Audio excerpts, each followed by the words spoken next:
எங்கள் தேர்தல் முழக்கம் தமிழர் உரிமை மீட்போம், தமிழ்நாடு காப்போம். தமிழர் உரிமை மீட்போம், தமிழ்நாடு காப்போம். தமிழ்நாட்டிற்கான உரிமைகளை பெற்றுத்தர மாண்புமிகு அம்மாவின் வழியில் அயராது பாடுபடுவாள் என்ற உறுதியை தமிழ்நாடு மக்களுக்கு நான் அளிக்கின்றேன். வருகின்ற நாடாளுமன்ற தேர்தலை பொறுத்த வரைக்கும் அனைத்து இந்திய அண்ணா திராவிட முன்னேற்ற கழக தலைமையில் நல்ல கூட்டணி அமையும்.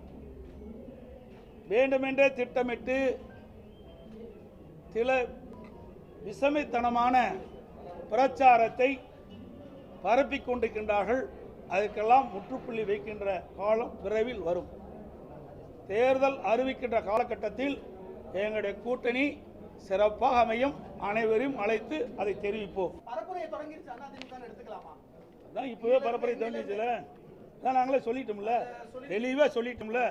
தமிழர் உரிமை மீட்போம், தமிழ்நாடு காப்போம் என்று தெளிவாக ஊடகத்தின் வாயிலாக, பத்திரிகையின் வாயிலாக நாட்டு மக்களுக்கு தெளிவுபடுத்திட்டோம். மாயாண்டி வச்சாச்சு, பூச்சாண்டி வச்சாச்சு, அடுத்து பங்காளி கட்சிகள் என்னை கருப்பணசாமின்னு சொல்லிட்டீங்கன்னா முழுமையாக என்னுடைய ஆன்மீக பயணம் முடிந்துவிடும். இந்த தேசிய அரசியல் இருக்கிற பாஜக 10 வருட காலமாக தமிழகத்திற்கு எந்தவித விதத்திலே துரோகம் செய்திருக்கிறதோ அவற்றையெல்லாம் பட்டியலிடுவோம். நரேந்திர மோடிஜி அவர்கள் 3வது முறையாக வெற்றி பெற்று 3வது முறையாக ஆட்சி அமைப்பது உறுதி செய்யப்பட்ட ஒன்று. தமிழகத்திலிருந்து தேசிய ஜனநாயக கூட்டணி 40 தொகுதிகளும், பாண்டிச்சேரி முதற்கொண்டு 40 தொகுதிகளும் வெற்றி பெறுவோம். தமிழ்நாட்டை பொறுத்தவரை தேர்தல் களம் என்பது அனைத்து இந்திய அண்ணா திராவிட முன்னேற்ற கழகத்திற்கும் திமுகவுக்குமான களம். இங்கே 3வது அணியோ அது பிரிவோ எதுவும் நிற்கவே முடியாது, அது வெல்லவும் முடியாது.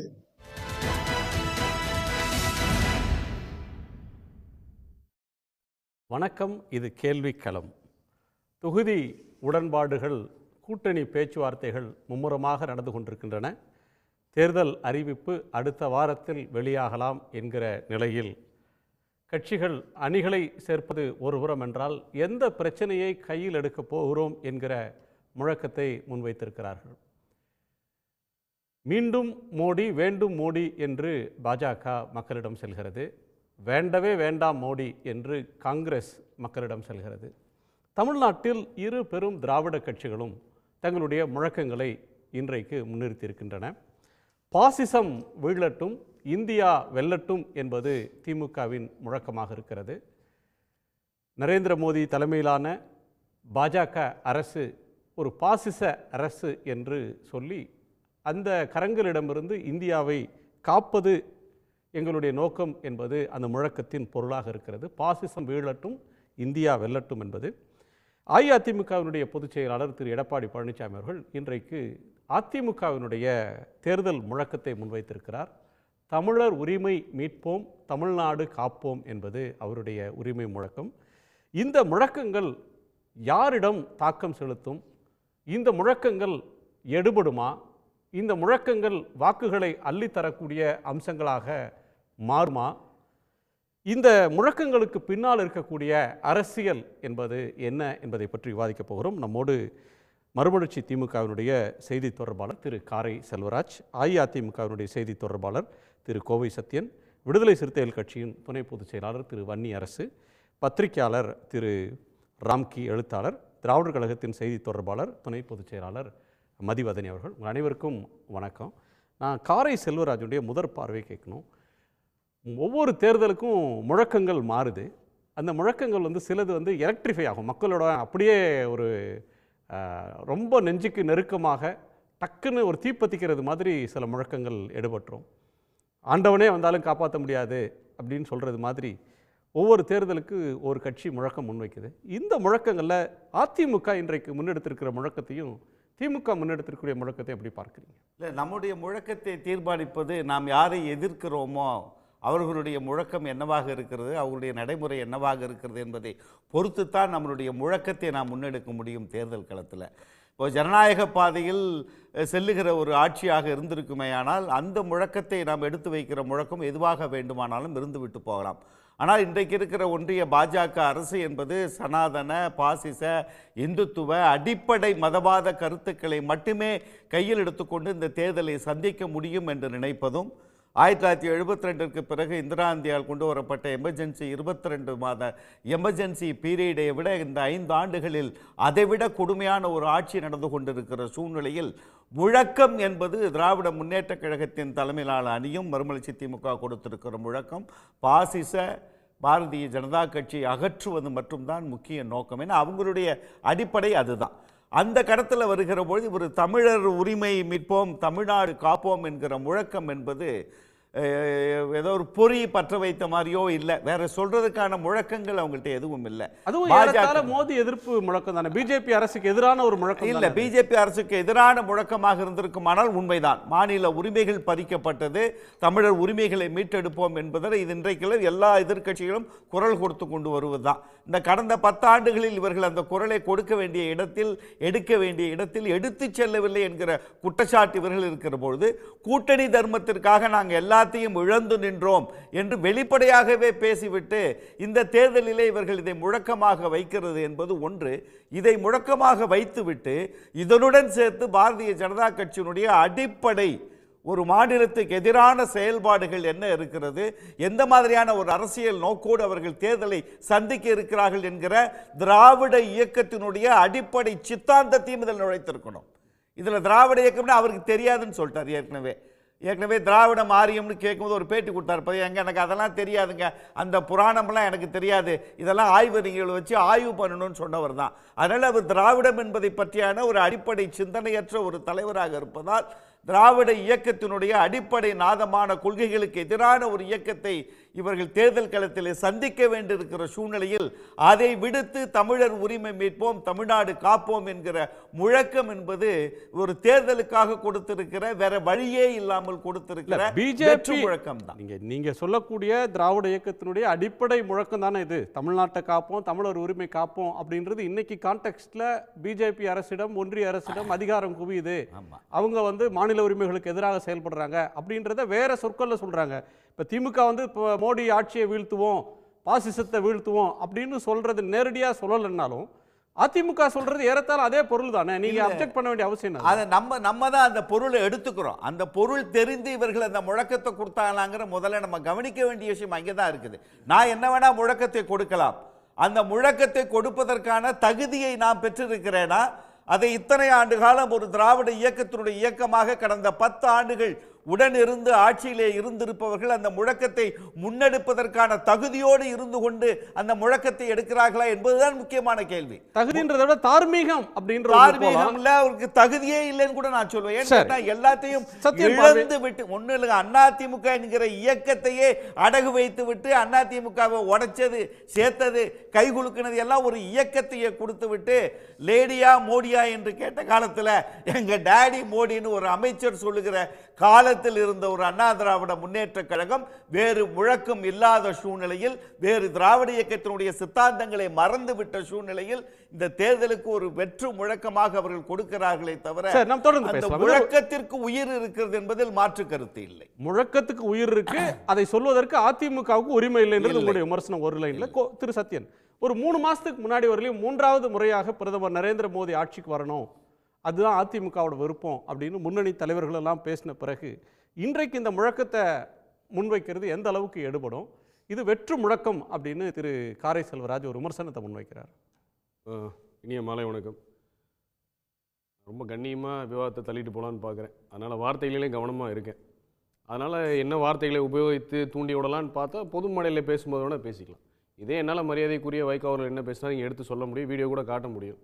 இப்போ தன்னோட அடையாளம் எங்கே இருக்குங்கிற வரைக்கும் பேச முடியும். ஆனால் இது விவாத பொருளாக இருக்காது. இந்த விவாதத்துக்கு முக்கியமான விஷயம் உரிமை அப்படின்னு பேசும்பொழுது இதனால் என்ன, இது மேனிஃபெஸ்டோவில் வரப்போகிற மிக முக்கியமான ஒரு முழக்கம். அப்படின்னா நீங்கள் சொல்கிறீங்க 3 மாதத்துக்கு முன்னாடி வரைக்கும் மோடி 3வது ஆட்சின்னு பேசினவங்களாம் இருக்காங்க, இப்போ ஏன் பேசுகிறீங்க?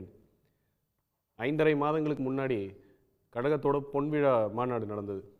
15 லட்சம் மக்களுக்கு மேலே பங்கு பெற்ற மாநாடு. அதில் 23 தீர்மானங்கள் நிறைவேற்றணும். இந்த 23 தீர்மானங்களில் 7 பிரதான தீர்மானங்கள் தமிழக மக்களின் உரிமைக்காக தான். நீங்கள் ஒரு நிமிஷம் டைம் கொடுப்பீங்கன்னு நினைக்கிறேன்.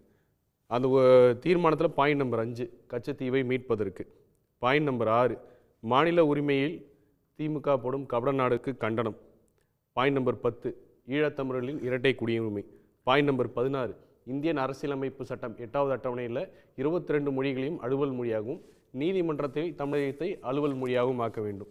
பாயிண்ட் நம்பர் 18, தமிழகத்தின் ஜீவாதார உரிமையான காவிரி நீரில் நம்முடைய உரிமையை தாரை வார்க்கும் கபட நாடகமாடும் சந்தர்ப்பவாத திமுகவிற்கு கண்டனம். பாயிண்ட் நம்பர் 19, நீட் ரத்து, மக்களை ஏமாற்றி நாடகம் நடத்தும் திமுகவின் உதயநிதி ஸ்டாலினுக்கும் முதலமைச்சர் ஸ்டாலினுக்கும் கண்டனம். பாயிண்ட் நம்பர் 21, முல்லை பெரியாறு அணை நீர்மட்டம் உயர்த்த நடவடிக்கை எடுக்காத இதுல எதுவுமே டெல்லி இல்லையே சார். இதுல இது வந்து எல்லாமே திமுக சென்ட்ரிக்கா தான் இருக்குது. எதுவுமே டெல்லியை எதிர்த்து இல்லையே. அதுக்கு தான் என்ன முதலே காரை செல்வராஜ் சொன்னா என்ன பேச விட்டுருக்க மாட்டார். போர்க்களத்தில் எதுக்கு தான் நம்ம ஆயுதத்தை தீர்மானிக்கிறோம் நம்ம சொல்லுவோம். நீங்கள் நோட்டாவோட போட்டி போடுற கட்சி தான் உங்கள் எதிரியை நினச்சி நீங்கள் நெஞ்சில் அடிச்சுக்கிட்டு நீங்கள் தான் களம் காண போகிறீங்கன்னா அப்போ எந்த அளவுக்கு நீங்கள் உங்களையே தரந்தாழ்த்தி அடையாளம் தெரியாமல் இருக்கீங்க. நீங்கள் இருதுருவ அரசியல் தான் தமிழகத்துக்கு நாங்கள் கண்ணியமாக தான் விமர்சனம் வைக்கிறோம். ஆனால் நீங்கள் என்ன நினச்சிட்டு இருக்கிறீங்க? நோட்டாவோட போட்டி போடுற கட்சி தான் எங்களுக்கு எதிரி, அவன் தான் வந்து எங்களை வந்து அழிக்க போகிறான், நம்மளை காப்பாற்றுறதுக்கு நம்மளால முடியாதுங்கிறது மட்டும் நடக்கிறது. நாடாளுமன்றத்துக்கான தேர்தல் இந்தியா முழுக்க 22 23 கட்சிகள் ஒன்று சேர்ந்து நிற்கிறதே வந்து பாசிசம் வீழட்டும், ஜனநாயகத்தை வெல்லட்டும்னு போய் நிற்கிற ஒன்றே. மோடி அரசு இருக்கு, அந்த அரசு பிஜேபி அரசு 400 சீட்டுன்னு சொல்றாங்க.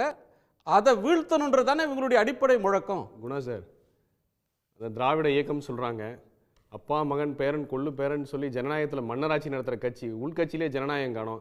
அவங்க எப்படி தமிழகத்தோட ஜனநாயகத்தை காப்பாற்றுவாங்க? பாசிசம் வீழட்டும்னு சொல்கிறீங்க. அது எதுக்குன்னா தன்னோட இயலாமை மறைக்கிறதுக்கு தானே. இங்கிருந்து கேரளாவுக்கு மலையாளத்தில் வாழ்த்து சொல்கிறார் முதல்வர். பேபி டேமில் ஆய்வு பண்ணுறதுக்கு மரம் வெட்டுறதுக்கு அனுமதி வாங்க முடியலையே. அதே 136லேருந்து 142 சட்ட போராட்டம் பெற்று வாங்கி கொடுத்தோம்ல. 125 ஆண்டுகள் சட்ட போராட்டம் காவிரி, 22 நாட்கள் நாடாளுமன்றத்தை முடக்கி காவிரி மேலாண்மை ஆணையம் அமைய பெற்று மக்களோட உரிமையை மீட்டு கொடுத்தோம். நீரின்றி அமையாத உலகம் இல்லை. ஆனால் இன்றைக்கி மேகதாதுல அப்படி கையை விரிச்சிட்டு வந்து நிற்கிறீங்களே. 5.5 மாதத்துக்கு முன்னாடி அது கண்டனம் தெரிவித்தோமே. காவிரி நதிநீர் மேலாண்மையில் நீங்கள் வந்து மெத்தனமாக இருக்கீங்க, விட்டு கொடுக்குறீங்க உரிமை விட்டாச்சே. இப்ப நீங்க சொல்றது வந்து தமிழர் உரிமை மீட்போன்றது யார்கிட்ட இருந்து மீட்க போறீங்க? ஒரே ஒரு யார் பறிக்கிறாங்க, யாரிடம் இருந்து மீட்க போறீங்க? ஏன் ஸ்ட்ரைட்டா பிரதமர் அல்லது ஒன்றிய அரசு அப்படின்ற ஒரு ஏரியாக்கே போக மாட்டீங்க? நீங்க பேசுற பார்த்தா நீங்களே முடிவு பண்ணிட்டீங்க போல் இருக்கே பாஜக தான் வரப்போகுது அப்படின்னு. அப்ப பாஜக இருந்தா மீட்கணும் தான் போராட்டம் வைக்கணுமா? இல்ல நீங்க நம்ம வைக்கிறோம். இப்ப பாசிசம் வீழட்டும் அப்படின்னா டைரக்டா மோதியை மீன் பண்ணுது அப்படின்னா என்ன அர்த்தம்னா மோதி தான் வரப்போறோம் நீங்களே முடிவு பண்ணிட்டாங்க போல் இருக்கு. இல்ல இல்ல அப்ப வேற சார் நான் இடைமறிக்கல, நான் பேசும்போது இடைமறிக்கல, நீங்களே முடிவு பண்ணிட்டீங்க அவர்தான் வரப்போறான்னு முடிவு பண்ணீங்க. அப்படி முடிவு இல்ல. நம்மளை பொறுத்த வரைக்கும் அவர் முன்னிறுத்தப்படும் போது அவருக்கு எதிரான ஒரு வலிமையான முழக்கம்னா பேரை கூட சொல்லாம விமர்சிச்சா அதுக்கு என்ன கிரெடிபிலிட்டி? தமிழர் உரிமை என்பதிலே எது உரிமை என்பதில் அவர்களுக்கு தெளிவான நிலைப்பாடு இல்லை. நான் ஏற்கனவே சொன்ன மாதிரி இது ஒன்றிய அரசாக இருக்கிற பொழுது வேறுபட்ட மாநிலங்களுக்கு இடையே இருக்கிற பிரச்சனை என்பது வேறு. ஒன்றிய அரசாங்கமே நேரடியாக தமிழகத்தின் உரிமை மீது தாக்குதல் நடத்துவது என்பது வேறு. நீங்க எந்த உரிமையை மீட்டெடுக்க போறீங்க? பேசுனதெல்லாம் காவிரி, மேகதாது, பேபி என இதுதான் பேசுனீங்க.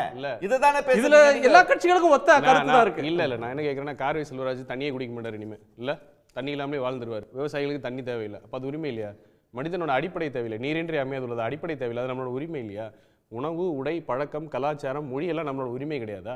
அதை தாராவாத்துட்டு உட்காந்துருக்கோம். நம்ம சட்ட போராட்டம் பண்ணி நம்ம ஜெயிச்சிருக்கோம், அதை தாராவாத்துட்டு இருக்கோம். அப்போ நீங்கள் இந்தியா கூட்டணியில் முன்னிற்கக்கூடிய ஒருத்தர் வந்து இந்த உரிமைகளை மீட்பார்னு ஒரு டைலாக் கூட வரலையே சார். அப்போ அதை கேட்கணுமா? நீங்களே முடிவு பண்ணீங்க அவங்க தான் ஜெயிக்க போகிறாங்க, நோட்டாவோட போட்டி போடுற கட்சியோட தான் எங்களோட போட்டின்னு சொல்லி உங்களோட இயலாமையை மறைக்கிறதுக்கு பாசிசத்தை வீழ்த்தணுங்கிறீங்க. இல்லை நீங்கள் பிஜேபி நேராக விமர்சிக்க பயந்துக்கிட்டு நீங்கள் வந்து இது பொய் வேஷம் போடுறாங்க அப்படின்னு. இது எல்லா விமர்சனம் பிஜேபியை விமர்சிக்கிற பயந்துட்டுன்னு இல்லை.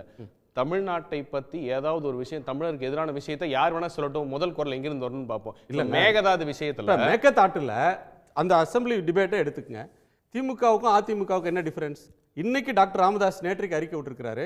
ஒன்றிய நீர்வளத்துறை அமைச்சர் கஜேந்திர சிங் செகாவத் வந்து கர்நாடகாவுக்கு ஆதரவாக பேசுகிறார். மேகதாது அணை கட்டலாம், தமிழ்நாடு எதுக்கக்கூடாது அப்படின்னு ஒரு யூனியன் வாட்டர் ரிசோர்சஸ் மினிஸ்டர் பேசுகிறாரு. அவர் யூனியன் மினிஸ்டரா கர்நாடகாவுக்கு வக்காலத்து வாங்குறவரா அப்படின்னு ராமதாஸ் கேட்குறாரு. என்னோட கேள்வி என்னன்னா, மேகதாது கூடாது அப்படின்றதுல அதிமுகவுக்கும் திமுகவுக்கோ விசிகேவுக்கும் அதிமுகவுக்குமோ தமிழ்நாடு காங்கிரஸுக்கும் தமிழ்நாடு பிஜேபிக்குமோ டிஃபரன்ஸ் இருக்கான்னா இல்லை, இருக்கு. ஆனால் பிஜேபி கவர்மெண்ட் டெல்லியில மேகதாட்டுக்கு சப்போர்ட்டான ஒரு ஸ்டாண்ட் எடுக்கிறாங்க. ஏடிஎம்கே இருக்கும்போதே அந்த சர்வே பண்றதுக்கு பெர்மிஷன் கொடுத்தாங்க. சப்போர்ட் எடுக்கிற அந்த ஸ்டாண்ட் எடுக்கிற பிஜேபிக்கு திரை பின்னாடி துணை போறதா திமுக. இப்போ உச்சநீதிமன்றத்தில் வழக்கு யார் மேல நிலுவையில் இருக்கு? அவதூறு வழக்கு யார் மேல நிலுவையில் இருக்கு? சென்ட்ரல் வாட்டர் கமிஷன் அவன் மேலே தான் நிற்கிறோம். அது மேலே தான் வழக்கு நிற்கிது. எதனால் நிற்கிது? ஏன்னா காவேரி மேலாண்மை ஆணையத்தின் வரையறைக்கு உட்பட்ட இல்லாத ஒரு விஷயத்தை நீங்கள் வந்து சென்ட்ரல் வாட்டர் கமிஷனுக்கு எழுதி கேட்குறீங்க, காவேரி மேனேஜ்மெண்ட் போர்டுக்கு எழுதி கேட்குறீங்க, தவறுன்னு வழக்கு போடுறோம். அப்போது நீங்கள் என்ன சொன்னீங்க? திமுக எதிர்க்கட்சியாக இருக்கும்போது இந்த காவேரி மேலாண்மை ஆணையம் பல்லில்லாத ஆணையம்னு விமர்சனம் வச்சிங்க. ஆனால் இன்னைக்கு உச்சநீதிமன்றத்தை வழக்காடுமன்றத்தை என்ன சொல்கிறீங்க? உச்சநீதிமன்றத்துக்கு நிகரான அதிகாரம் இந்த ஆணையத்துக்கு இருக்குன்னு சொல்கிறீங்க. இவ்வளோ சொல்கிற நீங்கள் அந்த அட்டவணையில் விவாத பொருளாகவே மேகதாது வரக்கூடாது அப்படின்னு 2021 எடப்பாடியார் இருக்கிற வரைக்கும் வரவிடாமல் தான் தடுத்தாரு. நீங்கள் விட்டீங்கல்ல, அது போயாச்சுல. அப்போ டிபிஆர் வரைக்கும் போகுது அப்படின்னா அதுக்காகத்தான் 29ஆம் தேதி உடனே போராட்டம்னு அறிவிச்சு, போராட்டம்ங்கிறது திமுகவோட கையாளத்தனத்தை எதிர்த்து மட்டும் போராட்டம் இல்லை, அந்த டிபிஆர் கொடுத்த பாஜகவை எதிர்த்து தான் போராட்டாங்க. தமிழர் உரிமை மீட்பை தான் முன்னிறுத்துறீங்க. திரு வன்னியரசோட கோணத்தை கேட்டு வன்னி இதில் வந்து முழக்கங்களை வந்து விசிகே வந்து ரொம்ப பிரபல்யமாக நிறைய முழக்கத்தை முன்னிறுத்தியிருக்கு. மாநாடுகளுக்கும் சரி, உங்கள் கட்சி இதுக்கும் திரு திருமாவளவன் வந்து நிறைய முழக்கங்களை கொடுத்துருக்கிறார். இந்த முழக்கங்கள் பாஜகவுக்கு துணை போகிறதுக்காக இல்லாத ஒரு ஆபத்தை பெருசாக காட்டுறீங்க அப்படின்றது இந்தியா கூட்டணியின் மீது திரு சத்யன் முன்வைக்கிற விமர்சனம். இல்லை, அதாவது மரியாதைக்குரிய எடப்பாடி பழனிசாமி அவர்களுடைய இந்த முழக்கங்கிறது வந்து இந்த லெஃப்டில் இண்டிகேட் போட்டு ரைட்டில் போகிறாங்கல்ல, அதுதான் அவருக்கு சாதுரியமாக இதை வந்து பேசுகிறாரு. கடந்த காலங்களில் அவர் வந்து இப்போ மாநில உரிமை பேசுகிறாரு அப்படின்னா, கடந்த ஆகஸ்ட் 7, 2023 டெல்லியில் வந்து சீர்திருத்த மசோதா கொண்டு வர்றாங்க. கவர்னருக்கு அதிகாரமா, முதலமைச்சருக்கு அதிகாரமா? அது மாநில உரிமை சம்மந்தப்பட்டது. ஆனால் அங்கே அதில் வந்து தம்பிதுரை அவர்கள் என்ன பேசுகிறாரு? அமித்ஷாவுக்காக நான் வந்து இந்த சட்டத்தை ஆதரிக்கிறேன்னு வெளிப்படையாக பேசுகிறாரு. அப்போ அவர் அதில் என்ன சொல்கிறாரு? வெளிப்படையாக வந்து நான் முன்னாள் சட்டத்துறை அமைச்சரான நான் அமித்ஷா கொண்டு வந்து இந்த சட்டத்தை நான் ஆதரிக்கிறேன், அதிமுக சார்பில் முழு ஆதரவை தருகிறேன், அரசியலமைப்பு சட்டம் யூனியன் பிரதேசங்கள் குடியரசுத் தலைவரின் கட்டுப்பாட்டில் இருக்க வேண்டும் என்று கூறுகிறது. அவர் வெளிப்படையாக அதை பேசுகிறாரு. நீங்கள் அந்த சீர்திருத்த மசோதாங்கிறது வந்து மாநில உரிமையை பறிக்கிற ஒரு மசோதா. ஆனால் நீங்கள் வந்து மாநில உரிமை இப்போ பேசுகிறீங்கன்னு சொல்லிட்டு நீங்கள் அன்றைக்கி ஆதரவு தரீங்க. ஒரு ரொம்ப முக்கியமானது இது. நீங்கள் ஜம்மு காஷ்மீர் வந்து 370 ரத்து செய்யப்படுவது அப்படிங்கிறது வந்து மிக முக்கியமான, அது வந்து அந்த மாநிலத்தினுடைய உரிமை. இவர் வந்து நவநீத கிருஷ்ணன் நினைக்கிறேன், அவர் காஷ்மீர் ஒண்டர்ஃபுல் காஷ்மீர் அப்படின்னு சொல்லி அவர் வந்து அங்கே பாட்டு பாடி அதை வந்து ஆதரவு தெரிவிக்கிறார், வெளிப்படையாக அதை ஆதரவு தெரிவிக்கிறார். இப்போ இவர் சொன்ன தீர்மானங்களில் ஈழ மக்கள் இரட்டை குடியுரிமை பற்றி பேசுகிறாரு. ஆனால் குடியுரிமை திருத்த சட்டத்தை ஆதரிச்சது யார்? இவர் வாக்களிச்சு தானங்க வந்து நீங்கள் வந்து கொண்டு வந்து கொடுத்தாங்க. குடியுரிமை திருத்த சட்டத்தை ஆதரிக்கிறோம், ஆனால் அதில் ஈழத்தமிழ் இல்லை இருங்க, அதாவது சப்போர்ட் தான். அது எனக்கு சத்தியம் இருங்க, நான் சொல்லி முடிக்கிறேன். அமெண்ட்மென்ட் கொடுத்து அதை ஏற்கலையே அவங்க. நீங்கள் ஏற்கனவே நீங்கள் ஆதரிச்சு கூடாது. இது 2003 அதே சட்டத்துக்கு ஆதரவளித்த திமுக நிலைப்பாடு இல்லை. அது நான் கேட்குறது என்னென்னா, நீங்கள் இன்றைக்கி இதை பற்றி பேசுகிறீங்க. இன்றைக்கி குடியுரிமை திருத்த சட்ட சம்மந்தமாக வந்து மரியாதைக்குரிய முதல்வர் தளபதி ஸ்டாலின் அவர்கள் தீர்மானம் போடுறாரு. வெளிப்படையாக வந்து நாங்கள் அனுமதிக்க முடியாதுன்னு சொல்கிறேன். அங்கே திமுக வந்து எதிர்ப்பு தர தெரிவித்தது. நீங்கள் எப்படி வந்து நீங்கள் இல்லைன்னு சொல்லுவீங்க? நீங்கள் வந்து ஈழம் தொடர்பாக நீங்கள் வந்து கொடுத்த இந்த தீர்மானத்தை எப்படி நீங்கள் ஆதரிப்பாங்க? அதை விட நீங்கள் ரொம்ப முக்கியமானது, ஒரே நாடு ஒரே தேர்தல் ஒரே ரேஷன் கார்டு, இதை ஆதரிச்சாங்களா இல்லையா? ஒரே ரேஷன் கார்டு ஆதரிச்சாங்களா இல்லையா? விடுதலை சிறுத்தைகள் வந்து அன்றைக்கி வந்து எங்களுடைய தலைவர் அவர்கள் நேரடியாக ராம்விலாஸ் பாஸ்வானை சந்தித்து இந்த ஒரே ரேஷன் கார்டு திட்டத்தை எதிர்க்கணும், ஒரே நாடு அப்படிங்கிறத நாங்கள் ஏற்றுக்க மாட்டோம்னு சொல்லி சொல்கிறோம். நீங்கள் இப்போவும் என்ன சொல்கிறீங்க? ஒரே நாடு ஒரே தேர்தல் ஒரே ரேஷன் கார்டை நீங்கள் ஆதரிக்கிறீங்க. எப்படிங்க நீங்கள் மாநில உரிமையை பற்றி எல்லா மாநில உரிமையை நீங்கள் காவு வாங்கிட்டீங்க. பேசவே முடியாது. கடந்த காலத்தை பேசுகிறீங்க. அப்போ அதுக்கு வந்து திரு எடப்பாடி பழனிசாமி ஒரு விளக்கம் கொடுத்துருக்கிறாரு. அவர் என்ன சொல்கிறாரு? கூட்டணியில் இருக்கும்போது கூட்டணி தர்மத்தை கருதி எங்களுக்கு உடன்பாடு இல்லைன்னா கூட சிலவற்றை நாங்கள் ஆதரிக்க வேண்டிய கட்டத்துக்கு நாங்கள் போனோம், அதனால தான் இனிமேல் நாங்கள் தேசிய கட்சியோடைய கூட்டணி இல்லைன்னு சொல்கிறோம் அப்படின்னு சொல்லி அவர் அந்த ஸ்டேஜில் இருந்து அடுத்த கட்டத்துக்கு வர்றாரு. இல்லை, நீங்கள் நாங்கள் மாநில உரிமை அப்படின்ற கோணத்துலேருந்து தான் இந்திய அரசியலையே இனிமேல் பார்க்க போகிறோன்னு அவர் வர்றாரு. ஆனால் நீங்கள் அவர் 3 மாதத்துக்கு முன்னாடி தப்பு பண்ணார், 6 மாதத்துக்கு முன்னாடி பிஜேபியோட சேர்ந்து காஷ்மீருக்கு கெடுதல் பண்ணார், முஸ்லீம்களுக்கும் ஈழத்தமிழர்களுக்கு எதிரான குடியுரிமை சட்டத்தை ஆதரித்து ஓட்டு போட்டார் அப்படின்னு பழசே பேசிகிட்டு இருந்தா. அப்படி ஏங்க பாஜக வந்து இன்றைக்கி இந்தியாவை வந்து முழுக்க வந்து இந்தியாவுடைய அரசியலமைப்பு சட்டத்துக்கு எதிராக வந்து கொண்டு போயிட்டாங்க. அதுக்கு முழுக்க வந்து ஒத்துழைப்பு கொடுத்தது யாருங்க? நீங்கள் இன்றைக்கி வந்து நான் கடைசி நேரத்தில் ஆக்சிஜன் வந்து கொடுத்துட்ருக்கிற நேரத்தில் வந்து இருக்கிறதையும் பிடுங்கிட்டு இருக்கிறாங்க. நீங்கள் இந்த நேரத்தில் நான் வந்து அதை பற்றி பேசுகிறேன்னு யாரும் நம்புவாங்க? உங்களுடைய கடந்த காலத்தினுடைய செயல்பாடுகள் தானங்க தீர்மானிக்குது. யார் ஒருவரையும் வந்து கடந்த காலத்தில் நான் கேட்குறேன், ஆளுநர் சம்மந்தப்பட்ட இது தொடர்பான தீர்மானம் அதில் எதாவது இருந்துச்சா? ஆளுநர் வந்து வெளிப்படையாக வந்து தமிழ்நாடு அப்படிங்கிறது தமிழகம் சொன்னார். நீங்கள் தமிழ்நாடு உரிமையை பற்றி பேசுகிறீங்க. அப்போ வந்து திமுகவே ஆளுங்கட்சி திமுகவே போராட்டம் நடந்துச்சு. விடுதலை சிறுத்தைகள் ஆளுநர் மாளிகை முற்றுகை போராட்டம் நடந்துச்சு. ஒரு வார்த்தை மரியாதைக்குரிய எடப்பாடி பழனிசாமி அவர்கள் ஒரு வார்த்தை பேசியிருக்கிறாரா? நீங்கள் அது பேசலை. அப்போ நீங்கள் எப்படி கொண்டு வந்து நீங்கள் அதை பற்றி பேசுவீங்க? முழுமையாக எதுவுமே நீங்கள் பண்ணல. ஆளுநர் வந்து முழுக்க முழுக்க தமிழ்நாட்டு உரிமைகளுக்கு எதிராக பேசுகிறாரு. ராமராஜ்யம் அமைப்பும் சொல்கிறாரு. நீங்கள் எங்காவது ஒரு வார்த்தை நீங்கள் வந்து ஆளுநருக்கு எதிராக பேசுனீங்களா? ராமராஜ்யம் அமைப்புங்கிறது மாநில உரிமைக்கு எதிரானது இல்லைங்களா? நீங்கள் வந்து ராமராஜ்யங்கிறது மாநில உரிமைக்கும் ராமராஜ்யத்துக்கு என்ன சம்மந்தம் இருக்குது? ஆனால் நீங்கள் அப்போ ஏதாவது பேசியிருக்கீங்களா? கண்டிச்சிருக்கிறீங்களா? RN ரவி நீ பேசாதுன்னு சொல்லி ஏதாவது போராட்டம் நடத்திருக்கீங்களா? எதுவுமே நீங்கள் போராட்டம் நடத்தலை. நீங்கள் எப்படி அதை விட ரொம்ப முக்கியமானது, இவங்க வந்து வேளாண் திருத்த சட்டம் வந்து விவசாயிகள் போராடிக்கிட்டு இருக்கிறாங்க. நம்ம எடப்பாடி பழனிசாமி அவர்கள் என்ன சொல்கிறாரு? நாங்கள் ஆதரிக்கிறோம் சொல்லி அங்கே ஆதரிச்சிட்டாரு. அதில் மாநில உரிமை சம்மந்தப்பட்டது வந்து நீங்கள் குறைந்தபட்ச ஆதார விலையை நிர்ணயிப்பதுங்கிறது மாநில உரிமை. நீங்கள் அதுக்கு என்ன சொன்னீங்க? நீங்கள் கொஞ்சம் கூட நீங்கள் அதுக்கு வந்து வெக்கமே இல்லையே. நீங்கள் அதை ஆதரித்து தான் நீங்கள் போடுறீங்க. நீங்கள் எப்படி வந்து நீங்கள் வந்து மாநில உரிமையை பற்றி பேசுவதற்கு கொஞ்சம் கூட தகுதி இல்லாத ஒரு கட்சி அதிமுக. ஏன் இதை நான் சொல்கிறேன்? நான் வந்து அதாவது வந்து நான் அவரை வந்து வருத்தத்தோடு சொல்கிறேன். நான் குற்றச்சாட்டு சொல்லணுங்கிறதுக்காக சொல்லலை, ஆதங்கத்தோடு சொல்கிறீங்க. ஆமாம், நீங்கள் வந்து பேரறிஞர் அண்ணாவுடைய கொள்கையை உள்வாங்கி கொண்ட கட்சி அண்ணா திராவிட முன்னேற்ற கழகம். இன்றைக்கி வந்து நீங்கள் அந்த அண்ணா திராவிட முன்னேற்ற கழகத்தோடு நீங்கள் வந்து அண்ணா திராவிட முன்னேற்ற கழகமும் பாஜகங்கிற கட்சியும் நீங்கள் வந்து இவ்வளோ காலம் நீங்கள் குடும்பம் நடத்திட்டு நீங்கள் இப்போ வந்து இல்லை அப்படிங்கிறத நீங்கள் சொல்லினீங்கன்னா எப்படி யார் நம்புவாங்கங்க?